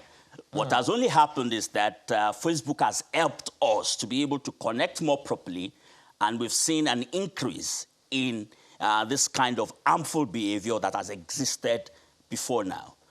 It is now to say that you notice that when we start having disinformation, misinformation, we then brought fact-checking all right? You have to ensure that you fact-check before you publish, or ensure that that information can be confirmed before you forward, all right? In a population of humans, there will be people that would there will be mischief makers, all right? But how do we create a system where before that information goes too viral, we are able to quickly address it by bringing out the fact? And in civil society, we've always said, if the truth is out, you are proactively disclosing the truth. It would be a bit hard for someone to provide alternative information, okay? So if you're open with information, you're transparent with information, then we could find a way of addressing some of these issues around misinformation, disinformation, and fake news. It doesn't mean that they won't happen, because people will still manipulate whatever information or whatever truth you've put on the table. However, we would have addressed it to some extent. And the 5G example you cited, you would notice that, you know, we had a lot of scientists writing about 5G. We had a lot of researches being done that could help dispel those thinking and that those facts around 5G. And it's good that we've gotten to a stage where we've all understood what 5G means, and we can progress and advance in that regards. But the role of the media in that also was very critical. The role of research, the role of fact and fact-checking, the role of evidence, and the role of the regulators also coming out to say this is what 5G means, this is what the implication would be. Quickly dispelling that meant a lot to how we've been able to get here on that balance. Mr. Ebisi, you mentioned something about fact-checking. How does one fact-check a material that is online? So there are traditional processes that we have before now in fact-checking. I do know that before now, a news outlet would not publish a news or an article without putting a call through to whoever is being quoted. And when you're not even able to reach that person, there's a clause that says at the time of publishing this, we were not able to get a response from the person that has been quoted. That helps to put on a balance that we've not been able to fact-check this, and we can't tell you 110% that this is the truth. So in terms of fact-checking, is to say that, yes, what are people saying about this? What research exists elsewhere about this? What else do I know? What is my own reasoning telling me? What does logic tell me about this story?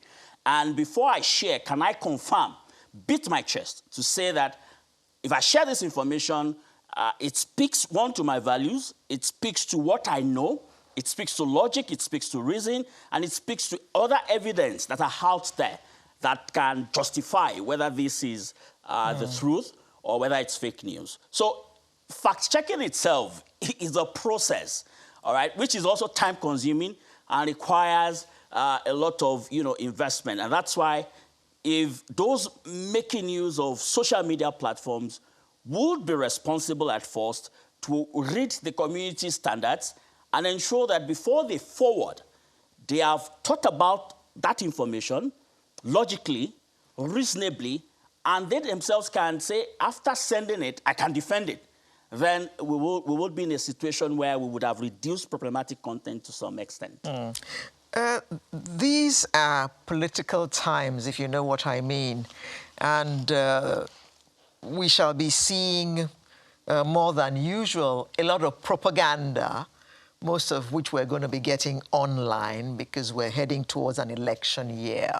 Is there any way that we can reduce the access of problematic material to us, or shield ourselves from receiving a lot of those things, especially at this time? Yes, I think most social media platforms have a way where you can decide to set some parameters on your page to decide which political ad you want to see. That's to help you maintain your sanity. The other is the steps some of them have also taken further to ensure that when an ad is placed on their platform, you put a rider that says you know about it and you are endorsing those kind of ads. But I think majority of, we should understand, all right, that our politics is ridden with propaganda. So it is not the platforms that is or are the problem, all right? The problem itself is with how we play the game and how much we have used to using propaganda. So the chances are we would see many of these playing out. And if those players within the political system do not self-regulate, then it becomes difficult. And we're already seeing that, from deepfakes to fake news, and we anticipate that it would continue as we get into the heat of the game. But to maintain your sanity as a social media user, yes, you can set your settings to what you can see. There's the need for us also to now self-regulate, those playing within that space to self-regulate. Plus also the need for fact-checking, as it were. And fact-checking can be played, it's a role that needs to be played by political parties, it's a role that needs to be played by the media, it's a role that needs to be played by civil society, and also the social media platforms themselves. Like we saw with the American elections, when, if you're talking about the elections in America around that period, there's a way that the platforms will flag and tell you this is fake news, this has been dispelled, this is disinformation. We're hoping that we can work with social media platforms also to be able to quickly do that, such that when those come online, they are able to tell you, no, this is fake news, this has been dispelled as a rumor, this has been labeled misinformation, and that helps to educate the public. Does bullying classify as problematic material online? Bullying would be harmful behavior. I'm thinking online. about So young people now, because they are on the internet. I mean, all their waking hours, they seem to be on the internet. And we have heard of children who, as a result of bullying online, have actually killed themselves. Absolutely, absolutely. And that's why we're saying that we have a complex problem at hand that do not require a simple solution. For example, when you look at online bullying, there's a role of policy in being able to address that. There's a role of legislation. There's a role of the justice system to look at, how do we provide succor, getting the right legal reprieve. There's a role of victim support, where whoever has been bullied online will be supported and also empowered to be able to face the future. There's a role of technology itself, where we're working with social media platforms to ensure that we can quickly arrest issues of bullying online. There's the societal bit of it, where society itself is taking responsibility for what they post online and how they use social media. Then inside, we're looking at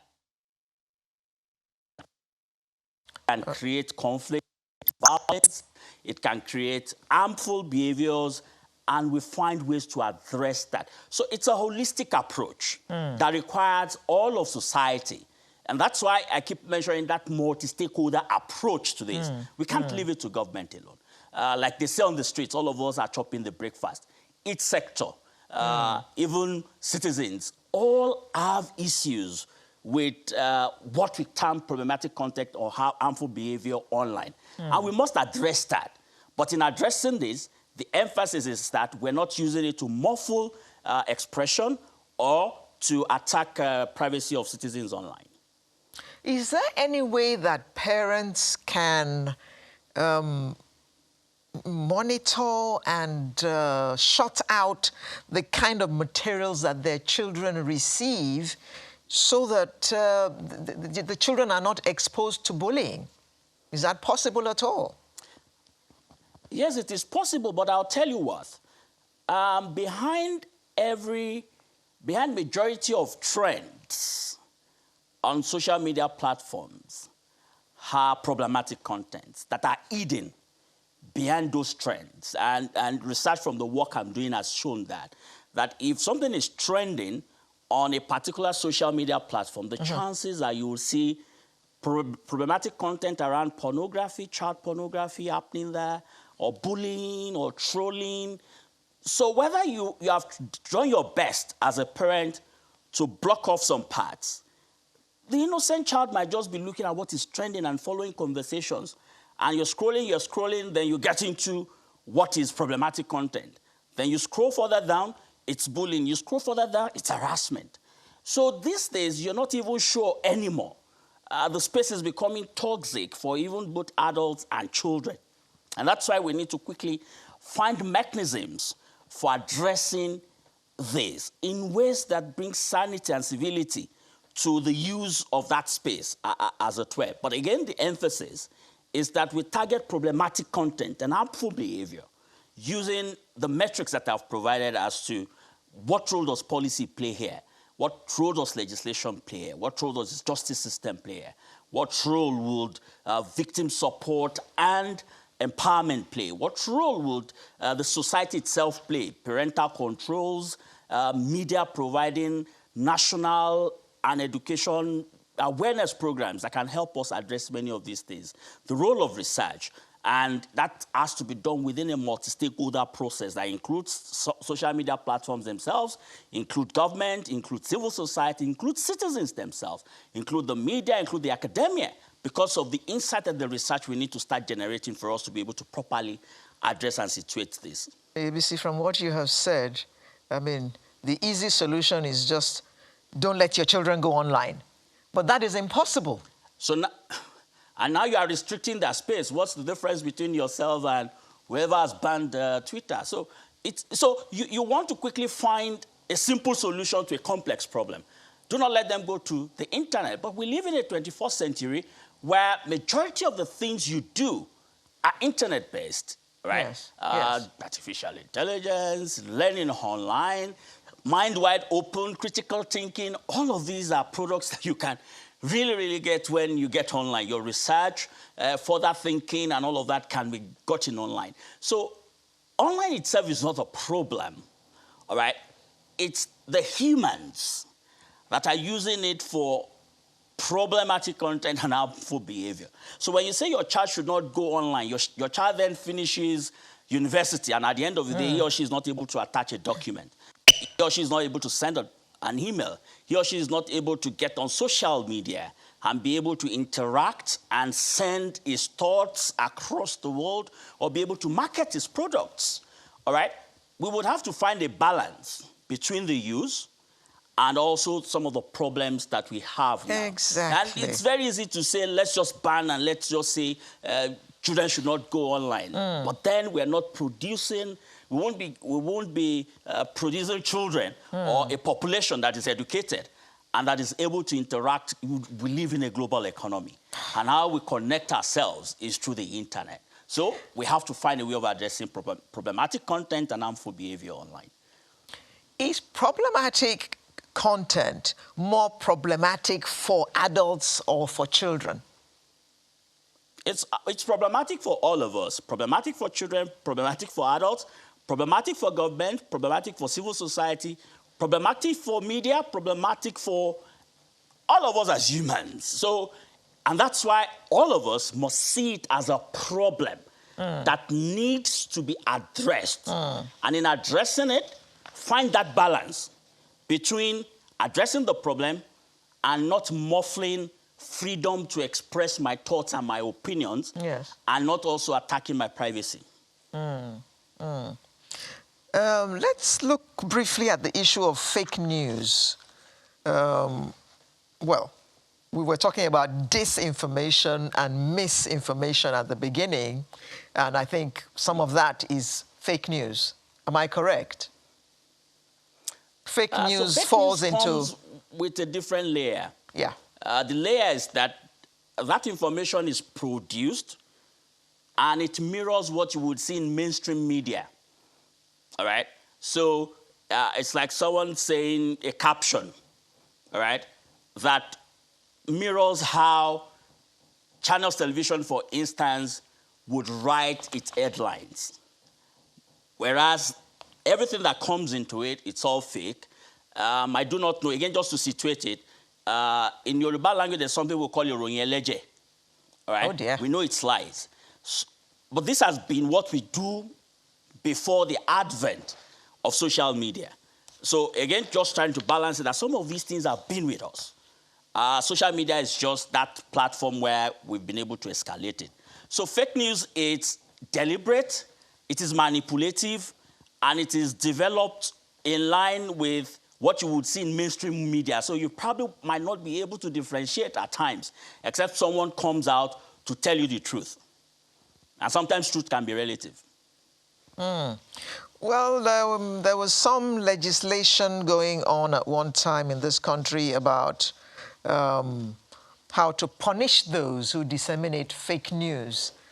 What are your thoughts about that? Is it a good step to take? I think, note that this problem is a global phenomenon. And we're seeing governments across the world addressing this problem the way they see fit, all right, especially bringing up legislation. So the legislation you find in Nigeria trying to address this, while there has to be a response along that line. I recall that when I was mentioning the processes that we need to use in addressing this, I'd said policy and legislation is one role. But that policy and legislation has to come from understanding what the problem is. And we commonly define it together. So the media has got its own problem around fake news, brand identity, what do we call it now? Cloning your accounts, all right? Fake accounts. As citizens, we have problems around trolling, child pornography, nudity. As government, there's hate on politicians. There's the issue of fake news also when it comes to government information. As the private sector, there's your brand identity being stolen and used in investment scams and all of that. As citizens also, we have problems about around your privacy being attacked. All of these problems would have to be brought to the table. Then we all think together as to what law, what phrases, what language would help us understand how best to address this, knowing fully well that language and context also matters in many of the problematic content that we see and find online. So you might, as I'm talking to you now, we have about over 250 languages in Nigeria. I may be speaking English and interject with one of those languages that you do not know, but I may have used a derogatory or slur word. Yes. Then maybe after 4 days is when someone will tell you when Mr. ABC was talking, that word he used shouldn't have been used on live TV. Yes. All right? Or on the media at all. So we have that problem also with online social media platforms being able to pick some of those dynamics around language, context, and culture, which then makes it difficult for them to be able to quickly address some of this problematic content. So we have to see all of that also from a legislative and policy process. Yeah. So the laws, while we will need them, they should be fitting in addressing the challenges. And that's why I kept saying that it's a complex problem that has to be balanced in ways that ensures that government can still do social listening. Social listening meaning that I can still vent my expression at whatever the system looks like now in a civil manner. And that when the law comes out, it doesn't deny me of that right to express myself about government policies or about government activities. But rather, that law looks at these problems that you and I have around pornography, hate online, sexual abuse, child pornography, and many of them. Mr. ABC, now in closing, just one sentence, please. Can you please advise our viewers what they can do about problematic content and how they can prevent themselves from being scammed and lied to? I think if you find it not to be true, just walk away. Get on your social media platform and read the settings as to how you can prevent yourself from problematic or harmful behavior. Take social media breaks, and also, as much as possible, be responsible read the community standards that each of these social media platforms have and ensure that you abide by them. Thank you very much. Executive Director, Nigeria Network of NGOs, Mr. Oluseyi Oyebisi. Thank you very much for coming to shed some light on this for us this morning. Sunrise will be right back. Stay with us.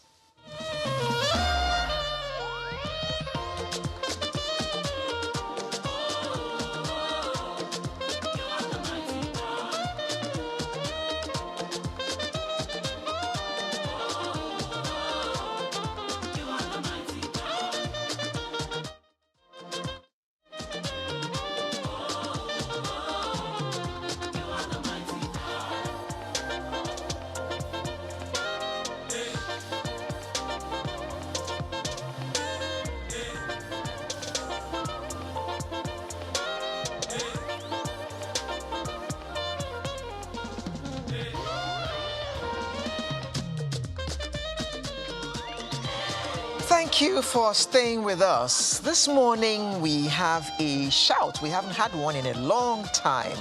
This one is from workers at the BN Ceramics Limited over in Kogi State. Last year, BN Ceramic Industry Nigeria Limited, an Ajaokuta-based ceramics company in Kogi State, raised the alarm over alleged dehumanization and maltreatment of workers in the state by the management of a Chinese firm. Well, some of the staff are here to tell us more about this. It's my pleasure to welcome a lawyer and an advocate for the workers and also a victim of BN Ceramics Nigeria.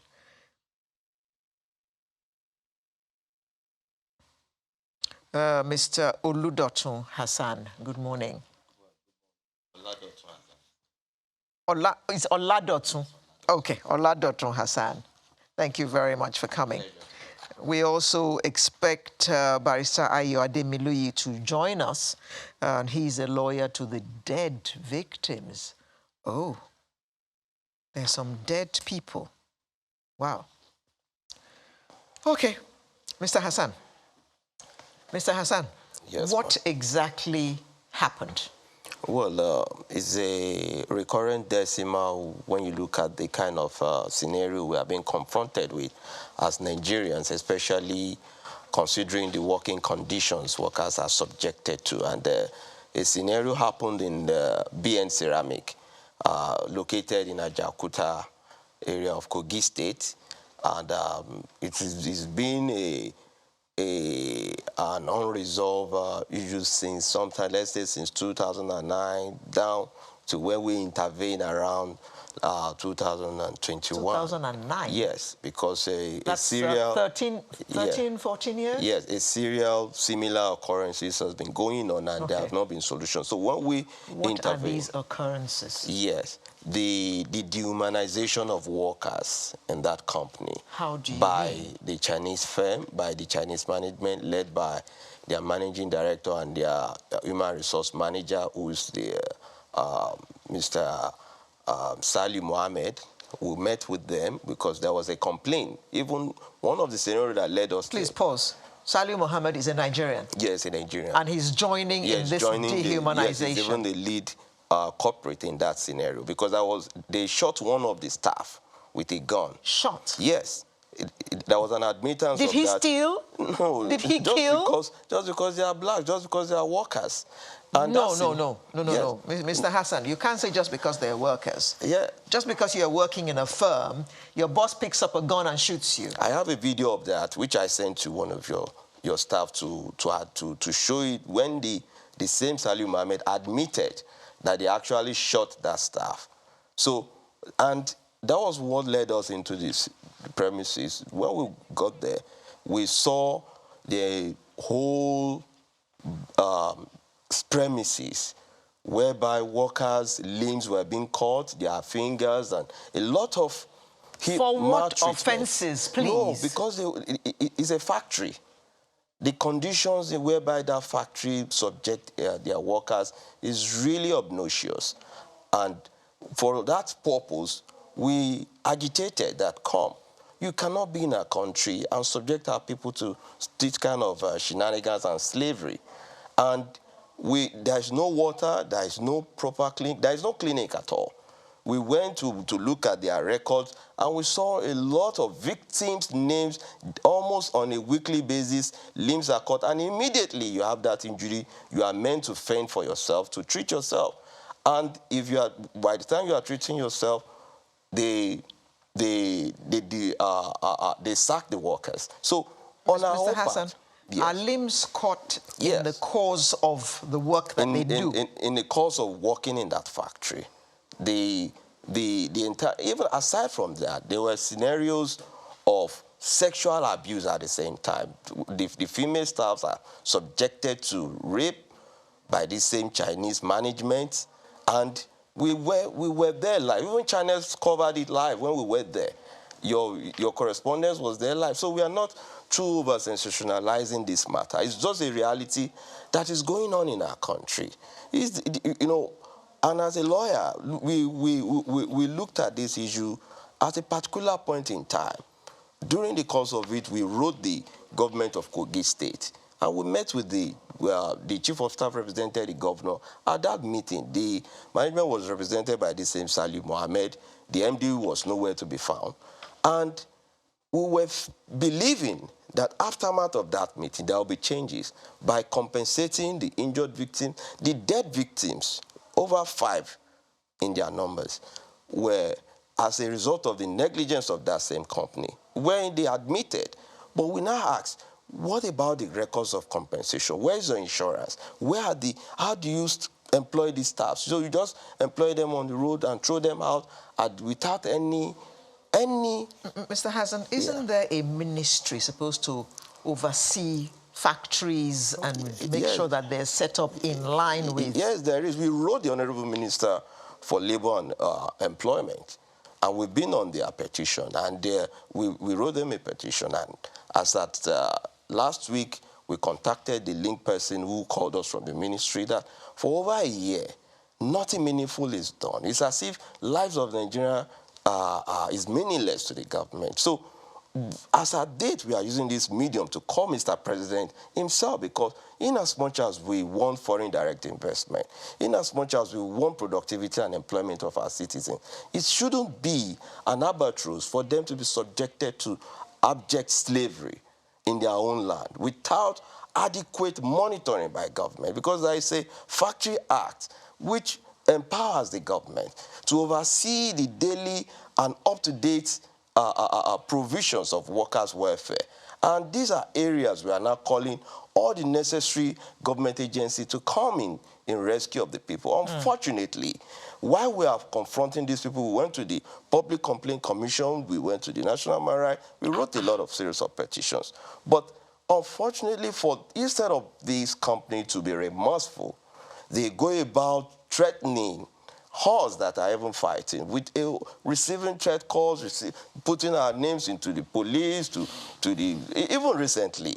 Unfortunately, you'll be surprised that this principal corporate could go to the Legal Professional Disciplinary Committee to petition just because we are fighting for our people. Because silencing us will not, no matter the intimidation, we told them that no matter the intimidation, we have confronted, I've had history of confronting this kind of injustice maybe in Lagos. We have the Olunkola demolition. Even recently, there's a demolition going on in Ikota. It's one of my cases that I'm handling. There is a demolition in Ikorodu ongoing. A lot of shenanigans that, if you are opportune to see the high-level criminality going on in the system, it behoves us to now see how killings is just rampant in the here, whereby citizens can... Mr. Hassan, it says here that you are also a victim of BN Ceramics. No. A point of correction. I'm one of the lawyers. You are lawyers to the victims. To the victims of BN Ceramic. You are not a victim yourself. No. But we are equally now a victim of circumstance, because this same set of people now are now after us. Okay. My producer tells me that they got in touch with the Ministry of Labour. Yes. And the director they liaised with said that he had gone through your case and he had advised the minister, which means that very soon you may be hearing We from hope the minister. so. We hope so. Yes. So it's strange that people are injured in the course of doing their daily jobs. Definitely. And the company does not have any clinic to take care of them, Yes. does not pay their hospital bills. At all. And in this country? In this country. That's very strange. It's a reality that we just have to come to face. Happening in this country, and the government of Kogi State is aware of this. Definitely the government. Have they said anything so far? Well, well, kudos to the chief of staff to the Kogi State government. It's also a youth, because during the course of our meeting, he was actually, he reacted more by asking for, demanding for justice for those victim workers. But at the same time, we expected more from a state government than just admonishing them to go and have it. But there is a punitive measures. These people should be culpable for the death of the workers. At least this is a scenario of injustice whereby we demanded that come. It is not just because of your state investment that is business that is affected now. The workforce, all what we demanded from this company, none have been met. And if we call the government into that, ever since when they adjourned the meeting, I think since last year, we are yet to get a call from the governor. And we believe that for the fact that the company is still in the same habit, we met with, we called the victims that are being affected. How are you guys feeling? Have they called you for the ones who have lost limbs? Yes, we have their pictures. Very you said about pictures. 5 of them have died. Yes. How did they die? Well, you said one of them was shot. Yes, one of them was shot. No, one of them was shot by the MD of the company. And they admitted that, oh, they've treated the person. No, we asked the person, where is the... No, Mr. Hassan, please slow down. Yes. He was shot for what reason? He was shot because he's a worker in that same Chinese company. No, he can't just be shot because he's a worker. It's quite unfortunate that human life to these people means nothing. I've just explained to you. Did he steal? Did he attack any of them? He committed you mean unprovoked? No offense, just unprovoked, just because he works there and they're at will. And the name of the man is Mr. Oloye. And the record is there. He admitted, the human resource manager admitted during the course of our visit that it was unintentional, that he just shot at him, unintentional. But was this reported to the police? Yes. According to the human resource manager that they reported, and they've compensated the person off. As if human lives doesn't mean anything. Where's the prosecution of that person? They compensated the person. So he did not die from the shooting. He was injured. Yeah, actually, we were informed that the same man was never compensated. And for the fact that they just want to cover up, there are a lot of issues that are surrounding all these shenanigans. Because to us, we just noticed that it seems that it's a hand of government aiding them behind, allowing them to be unfettered in this their wickedness. So to the government, it's a clear call to Mr. President to go deeply into that case. Check the record file in their hospital, in their health center there. They had a clinic records. Check the clinic records. You'll see the amount of injured victims daily. But you said that they had no clinic. No, we mentioned that the facility in that place is not enough to be called a clinic at all, because it's just one small nuclear shops that they just have in there. No medicine, nothing. All they do there is just to take record of injured victims, and that is the end. Okay. We've since been joined by Mr. Hamza B. Lawal. Good morning, Mr. Hamza. Good morning. Thank you for having me. Yes, Mr. Hamza. So tell us more about this matter going on at BN Ceramics. People just being shot and people losing limbs and no treatment, no compensation. Is this all true? Yes, it is true. I've met with some of the victims. I call them survivors just to ensure they're empowered and they don't lose their sense of dignity and belonging. This is injustice. My good friend, Ambassador, had brought to my attention that people in Kogi working for a private company, their rights have been trampled upon. We undertook our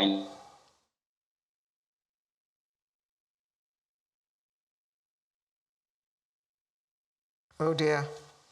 Well, Hamza Lawal, we're hoping to get him back. Now, you say that what they call a clinic is not even deserving of the name. No. It's a debt center, not a health center. About how many staff work for BN Ceramics? Well, we have at least not less than 200 staffs are there, daily workers. No less than? No less than 200. 200 staff. Okay, 200. Mr. Hamza Lawal, you were saying?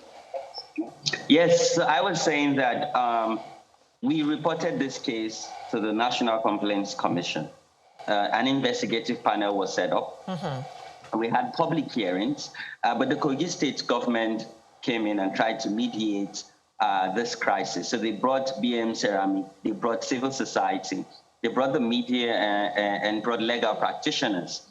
We had an extensive meeting at the governor's, lodge there in Asokoro.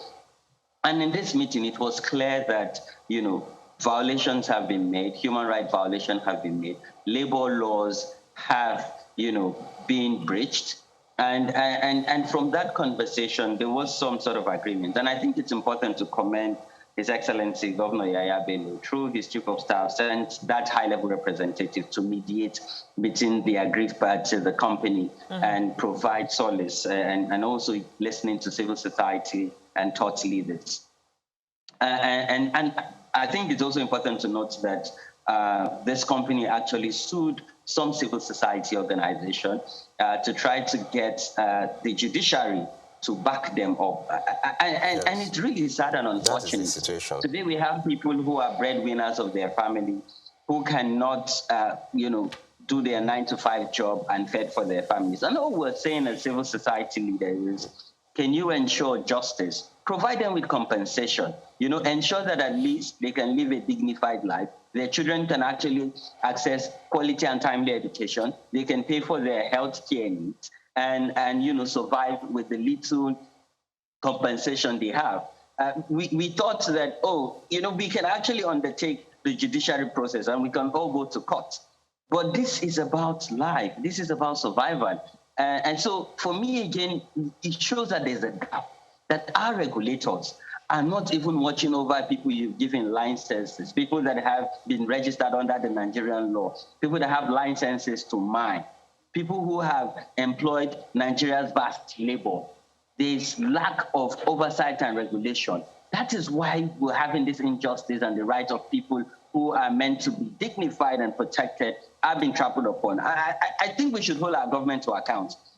If our government is proactive, if our government and the laws of our land are being implemented, today we will not have this cause. And I think there's a lesson here, because if nothing is done, it means that all these companies, all these are foreign partners and foreign investors who have come to tap from our wealth of mineral resources. If nothing is done, it sends a wrong signal. It sends a wrong message that in as much as we're ready for business, it's going to be a free-for-all, whereby there is no regulation, whereby there are no oversight, and whereby people are not held to account. We cannot run a country where there are no consequences. Foreigners cannot come to our land, tap from our mineral resources, and then abuse our workforce. This is unacceptable.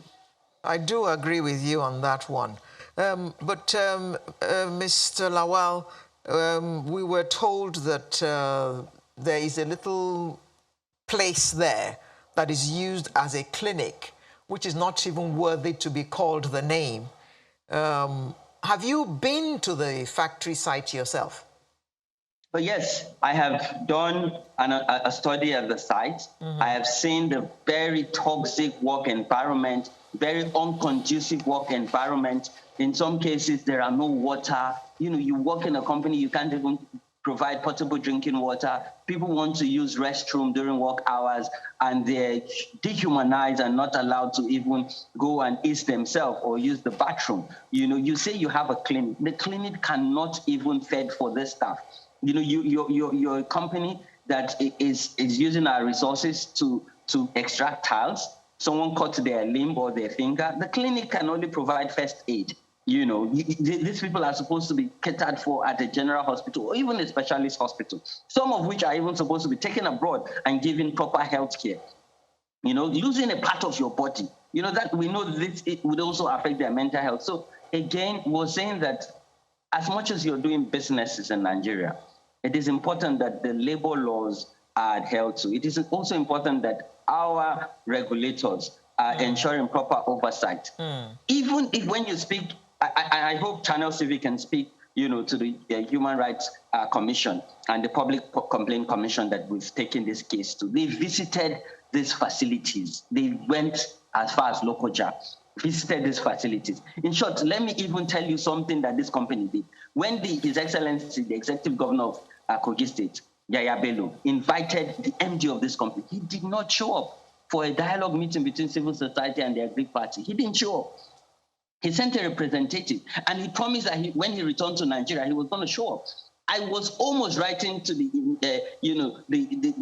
immigration to say, if this man show up, we should hold him to account and arrest him from the airport, because you cannot dehumanize people leading a company in Nigeria and go scot-free. You know, so for us, why we have even be patient enough is because His Excellency intervened in Kogi State. He intervened and is providing, you know, a platform where there could be dialogue, where grievances could be addressed. Mr. Lawal, I'm sorry, Mr. Hassan.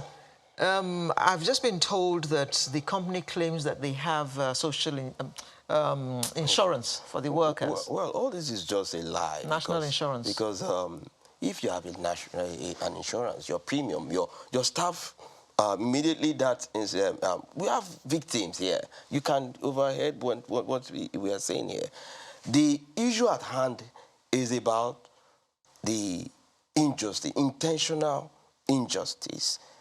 They don't have any workers' welfare, no insurance. Whatever they are claiming is just a ruse, just a small screen to distract. What we are saying here is that let these people be investigated upon and prosecuted at the same time, not to be treated with kid glove. We know how we treat ourselves in this country. Why must a foreigner, what we cannot do in China, what we cannot for an inch do to any Chinese citizen, as far as our own citizens are concerned, that is our own hopes and habitat for tomorrow, especially young Nigerians that we represented. So for us, we believe that the clarion call is directly to Mr. President to overtake it from Mr. Yaya Bello, that we need justice. These people must be brought to account. The MD, the human resource officer, the health and safety officer, whatever, even the clinics and all that. So for us, and the lies that these people are going about, I just mentioned now that even after a month of our meeting with the Kogi State government, these people are most deceitful. They threaten one of our victims to forcefully, under duress, to sign that he's no longer going to sue them, that the demand of his 50 million naira should be withdrawn from... And he did. And he did. We have records of that. So for us, we just believe that this height of injustice is more of insecurity than progress. This is not just... It should serve as a deterrent, because there are all other companies, Lebanese, that they take an undue advantage of our own checkered state, because we are more in a pariah state whereby our government don't pay due attention. Even to our own citizens, we know what we are suffering as far as insecurity is concerned. So we just want to, the IGP to also intervene. Then why they are intervening? Because this must also be brought to the notice of the world, that these corporates have that temerity to go to court to assert their injustice, to be sealed by the law court, and they're still going about to petitioning about, all in the bid to undermine lying everywhere, claiming extortion, claiming that, oh, they cannot fight, that they paid compensation. We have the record, we have the victims. The women that are being raped in that same company overnight. Any female staff that is to work overnight, they pay with their body. And the distance from the town into where we are talking, if not that we went there with security, where we were going, well, we don't know maybe what will be our own fate today. Because for them to have been fighting us brutally for exposing them, we are only informing that we are not going to relent until justice is manifestly seen to be done. Okay. Mr. Hamza Lawal, this will be my last question. You mentioned earlier that the governor called for a meeting and the MD of the company did not show up and nothing happened. Has he finally arrived in Nigeria now?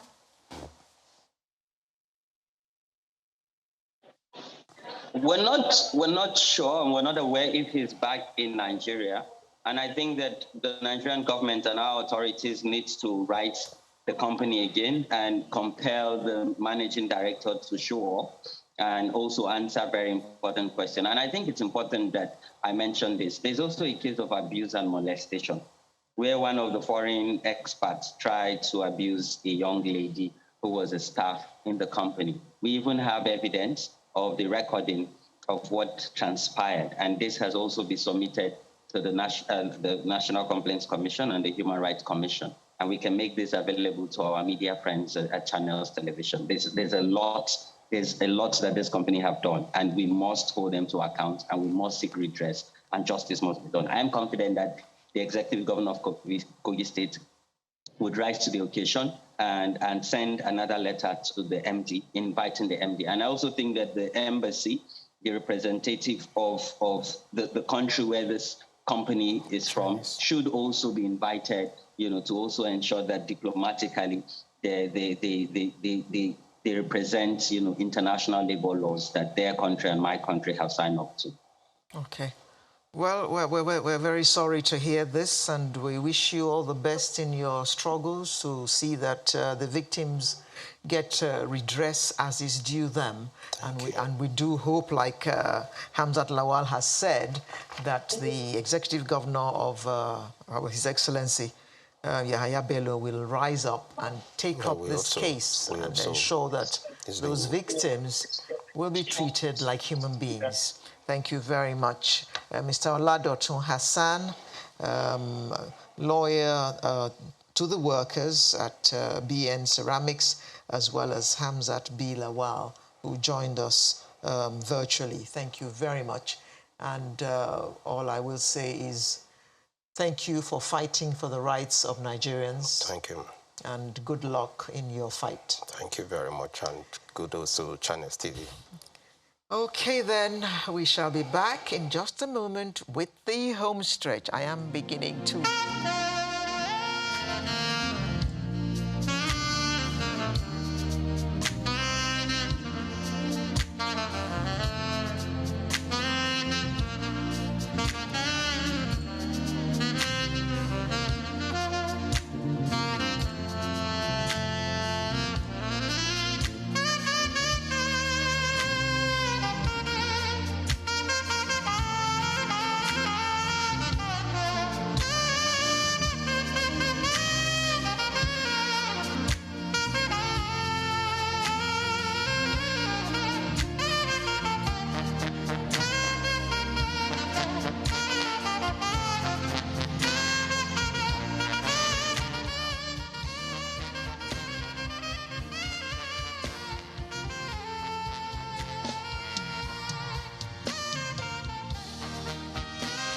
Yes, you guessed right. Even before that photo came up, you guessed that our artist of the week is David Abolaji Banjoko. He joins us virtually. Hi, BJ. Oh, how you doing? You are in the car. Yeah, but I'm packed. Don't worry, I'm fine. Good to see you. Pity you couldn't come into the studio. I thought I could make it, but, well, virtually we're still here. We're together. Great, great, great. How are you today? Very well, thank you. I'm doing very, very, very well. And you? Hope you're good. I'm good too, thank you. So it's that time of the year. We are Yes. preparing for the annual BJ Sachs Live. Oh, yes. Yes, tell Well, us about it. we're prepared. Because the concert is tomorrow. Oh, So tomorrow already? Yes, we're ready. And we're expecting people. Well, To come thankfully and for you, COVID is deciding to recede. Let me use that word. So we are expecting people. Where are we expecting people? So it's happening live tomorrow at Eco Hotel and Suites in Victoria Island from 5 p.m. It's going to be an amazing. You see, BJ, it's because you're in the car. Time, and I personally can't even. Go on, BJ. I said we're expecting everyone, and we're looking forward to an amazing time tomorrow. Okay. It starts at 5 p.m., right? Yes, it does. 5 Till what time? Break of dawn? Prompt. Till what time? 5 p.m. prompt. Yes. Prompt. Not 5 for 10, not 5 for 7. 5 p.m. prompt. Can you hear me? I can hear you. Not 5 p.m. 10 p.m. or not 5 p.m. for 7 p.m. If you come late, we probably will have ended before you get there. So we're expecting everyone to join us at 5 p.m. No, it's not going to end before 7, BJ. I promise you. When I said... Oh, we have technology problems. 5 p.m. for 10. That's what I mean. Oh, okay. All right. So what are we expecting at this show tomorrow? We're expecting an awesome time of praise and worship. We're expecting other ministers. We're expecting Tosin B, Chigozie Wisdom, Mercy Chinwo, Adeyinka Alaseyori. We're expecting Moses Bliss all the way from Abuja. We're expecting a lot of other surprise acts that I won't let the cat out of the bag. So you all just come tomorrow and join us. No, just give us enough to entice us so that we will show up. Yeah, so I mentioned about 6 artists. Adeyinka Alaseyori is going to be there live already. Tosin B is going to be there. Dunsin Oyekan is going to be there. Come ready to dance, to scream, to jump, to shout, to praise tomorrow. And we're going to laugh too. We have a few comedians that are going to join us too. So it's going to be awesome. A few comedians who shall remain nameless, right? Okay. Tomorrow, 5 p.m., Eco Hotel and Suites. It's gonna happen. Mr. Bolaji Banjoko is going to thrill us with his music. There'll be other musicians. There'll be comedians. And who else? And God will be there too to share blessings. So you're going to be playing your sax. Of course. And who else is going to be playing what? I'm going to be playing my sax with my full band, full package, full team. And, we're going to do things that we've never done before. People are going to see us in another light. It's exciting for me because I can't even wait to share what we have with the world. Okay, BJ, now why does this thing happen only once a year? Okay, the logistics of putting an event together is not so easy. So we've decided that at every May, every year, we'll come together, we'll gather together, people buy their tickets, buy their tables, and come join us for an awesome time of worship. So we've decided that every May, we'll be having it once in a year. Why not have it twice a year? If you give us the funds to have it every month. But those who are coming, BJ, they're not coming. It's not free. You haven't even told us how much the tickets are going to cost. Yeah, the tickets are online. Tickets are online. For regular tickets, it's 5,000. For the tables for the family is 1 million naira. So you can come with your family, get a table and family and friends. Come join us tomorrow. Actually, they are all almost sold out. And we have just limited space for just a few. And you're telling me that you need me to give you money to hold the show twice a year, BJ Sachs? Yes, it means that if you are giving me money now, it means that if I want to hold the show again next month, you give me money again. Oh, yes, if you're ready to give me money every month, come on. One table, 1 million naira, and you're almost sold out? Yes. Well, this money really is just to run the event, basically. Running these things every time, it's not Brosi, are you from Ijebu? In terms of the financial constraints. Are you from Ijebu? Yes, I'm from Ijebu. Oh, okay. Proudly from Ijebu. Okay, that explains it then. No, it doesn't explain it. So, by the way, BJ Sachs is a mechanical engineer, for those of you who didn't know. And he just loves the sax, and he decided that he would just forget about engineering and just play the sax. And he has delighted so many people, so many dignitaries all over the country and even beyond Nigeria. BJ Sachs, I must ask you this question. We finished talking about your show for now. It's happening tomorrow, 5 p.m. Tickets are 5,000 and the table is 1 million. Now, let's talk about you. What is a mechanical engineer doing in music? That's a very serious question. Yes, it is. Well, music is my passion. And I started playing music from when I was very young. So music even came before mechanical engineering. You know, so music is me. I started playing since when I was 11, before I even knew what I wanted to do. Yeah. And over the years, the music grew to what it is today. So even before I became a mechanical engineer, I was sure that this was what it was going to be. And of course, with the way things happened, I believe that God just didn't give me the talent to just put it under the pillow. You know, he announced me by himself, you know, and for that kind of announcement, I didn't plan to waste it.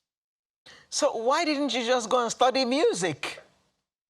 Oh, you know how things are. My parents in fact, my dad wanted me to be a professor.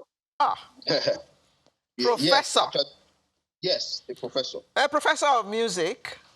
Yes, I'm a professor of music. I'm a professor of everything, but not mechanical engineering. The YDX is still there somewhere. Maybe I used it about 10, 15 years ago. But then, of course, going to school and being learned is more than, you know, the craft itself. Sometimes you go to learn. And, of course, being educated has also helped me to run the business part of my music very well, made me meet people. So, yes, it's a win-win, wherever or however you want to look at it. Okay, so apart from playing sax and making people happy, in fact, many people don't even know that your sax is, you know, gospel-oriented. They just enjoy listening to you play the sax, and they dance and dance and dance. Apart from giving people that kind of pleasure, BJ, what else do you do? That's what I do majorly. And whatever comes from, every other thing is secondary. Every other thing is just by the side. Whatever comes from making people dance, giving people pleasure, well, we'll try to invest it in one or two other things here and there. And but someone was asking me yesterday, what do I do outside music? Music is actually very serious business. If I'm not rehearsing, I'm at a program. If I'm not at a program, I'm recording. You understand? If I'm not recording, I'm at a virtual event. So literally every day, Monday, Tuesday, Wednesday, Thursday, Friday, Saturday, Sunday, we have one thing or the other to do. So music itself is enough to engage one 100%. I understand that you train children as well. Train children how to play the sax? Yes, I mentor and train a lot of children. I let them know. You know, before our own time, you know, before we started, if you, aside of course, Fela and a few Lavaja and all these kind of people, when you tell people you want to be a saxophonist, the first question they will ask is like who? And then at that time, we didn't have a lot of people that we could mention. We didn't have a lot of people that we could say, well, like this person, like that person. So what I try to do, of course, is to change that narrative, train children, let them know, mentor them more than training. A lot of people can play the saxophone, but people that want to play this for a living, that want to make a living out of it, or that want to do this full time, it's another ball game entirely. And there's a lot more that is involved. But DJ, Yes. can people really live on playing the sax for a living? Oh, yes, that's what I do. 100%. Is there enough room for others to join you? There's a community, you know. There's a joke we make. We call it parara. I'm sure I don't know if you know what that is, but a lot of the younger people listening will know what parara is. Parara is when you take a saxophone to someone's house, maybe someone celebrating a birthday, to do a special surprise or to wake someone up in the morning or something of that nature. That's the in thing now. And it's actually a market, it's a business, and people pay a lot for that. You know, before there was nothing like that. You know, so there are a lot of other opportunities, and there are a lot of my colleagues that this is what we do for a living. So it's a new market that is growing, you know, in music itself. Great job, BJ. Well, the mechanical engineer saxophonist, all I can do now is, well, sorry, I can't parara you. All I can do is wish you good luck tomorrow at your show. And I hope that by tonight your tables are all sold out. Thank you very much. Okay, BJ, good luck tomorrow. All right, thank you very much. Need to See come you all tomorrow. You need to come and parara me one of these days. BJ Sax, closing our show for today. We'll bring you a fresh edition next week. I'm Alero Edu, wishing you a happy weekend and a happy week ahead. Bless you.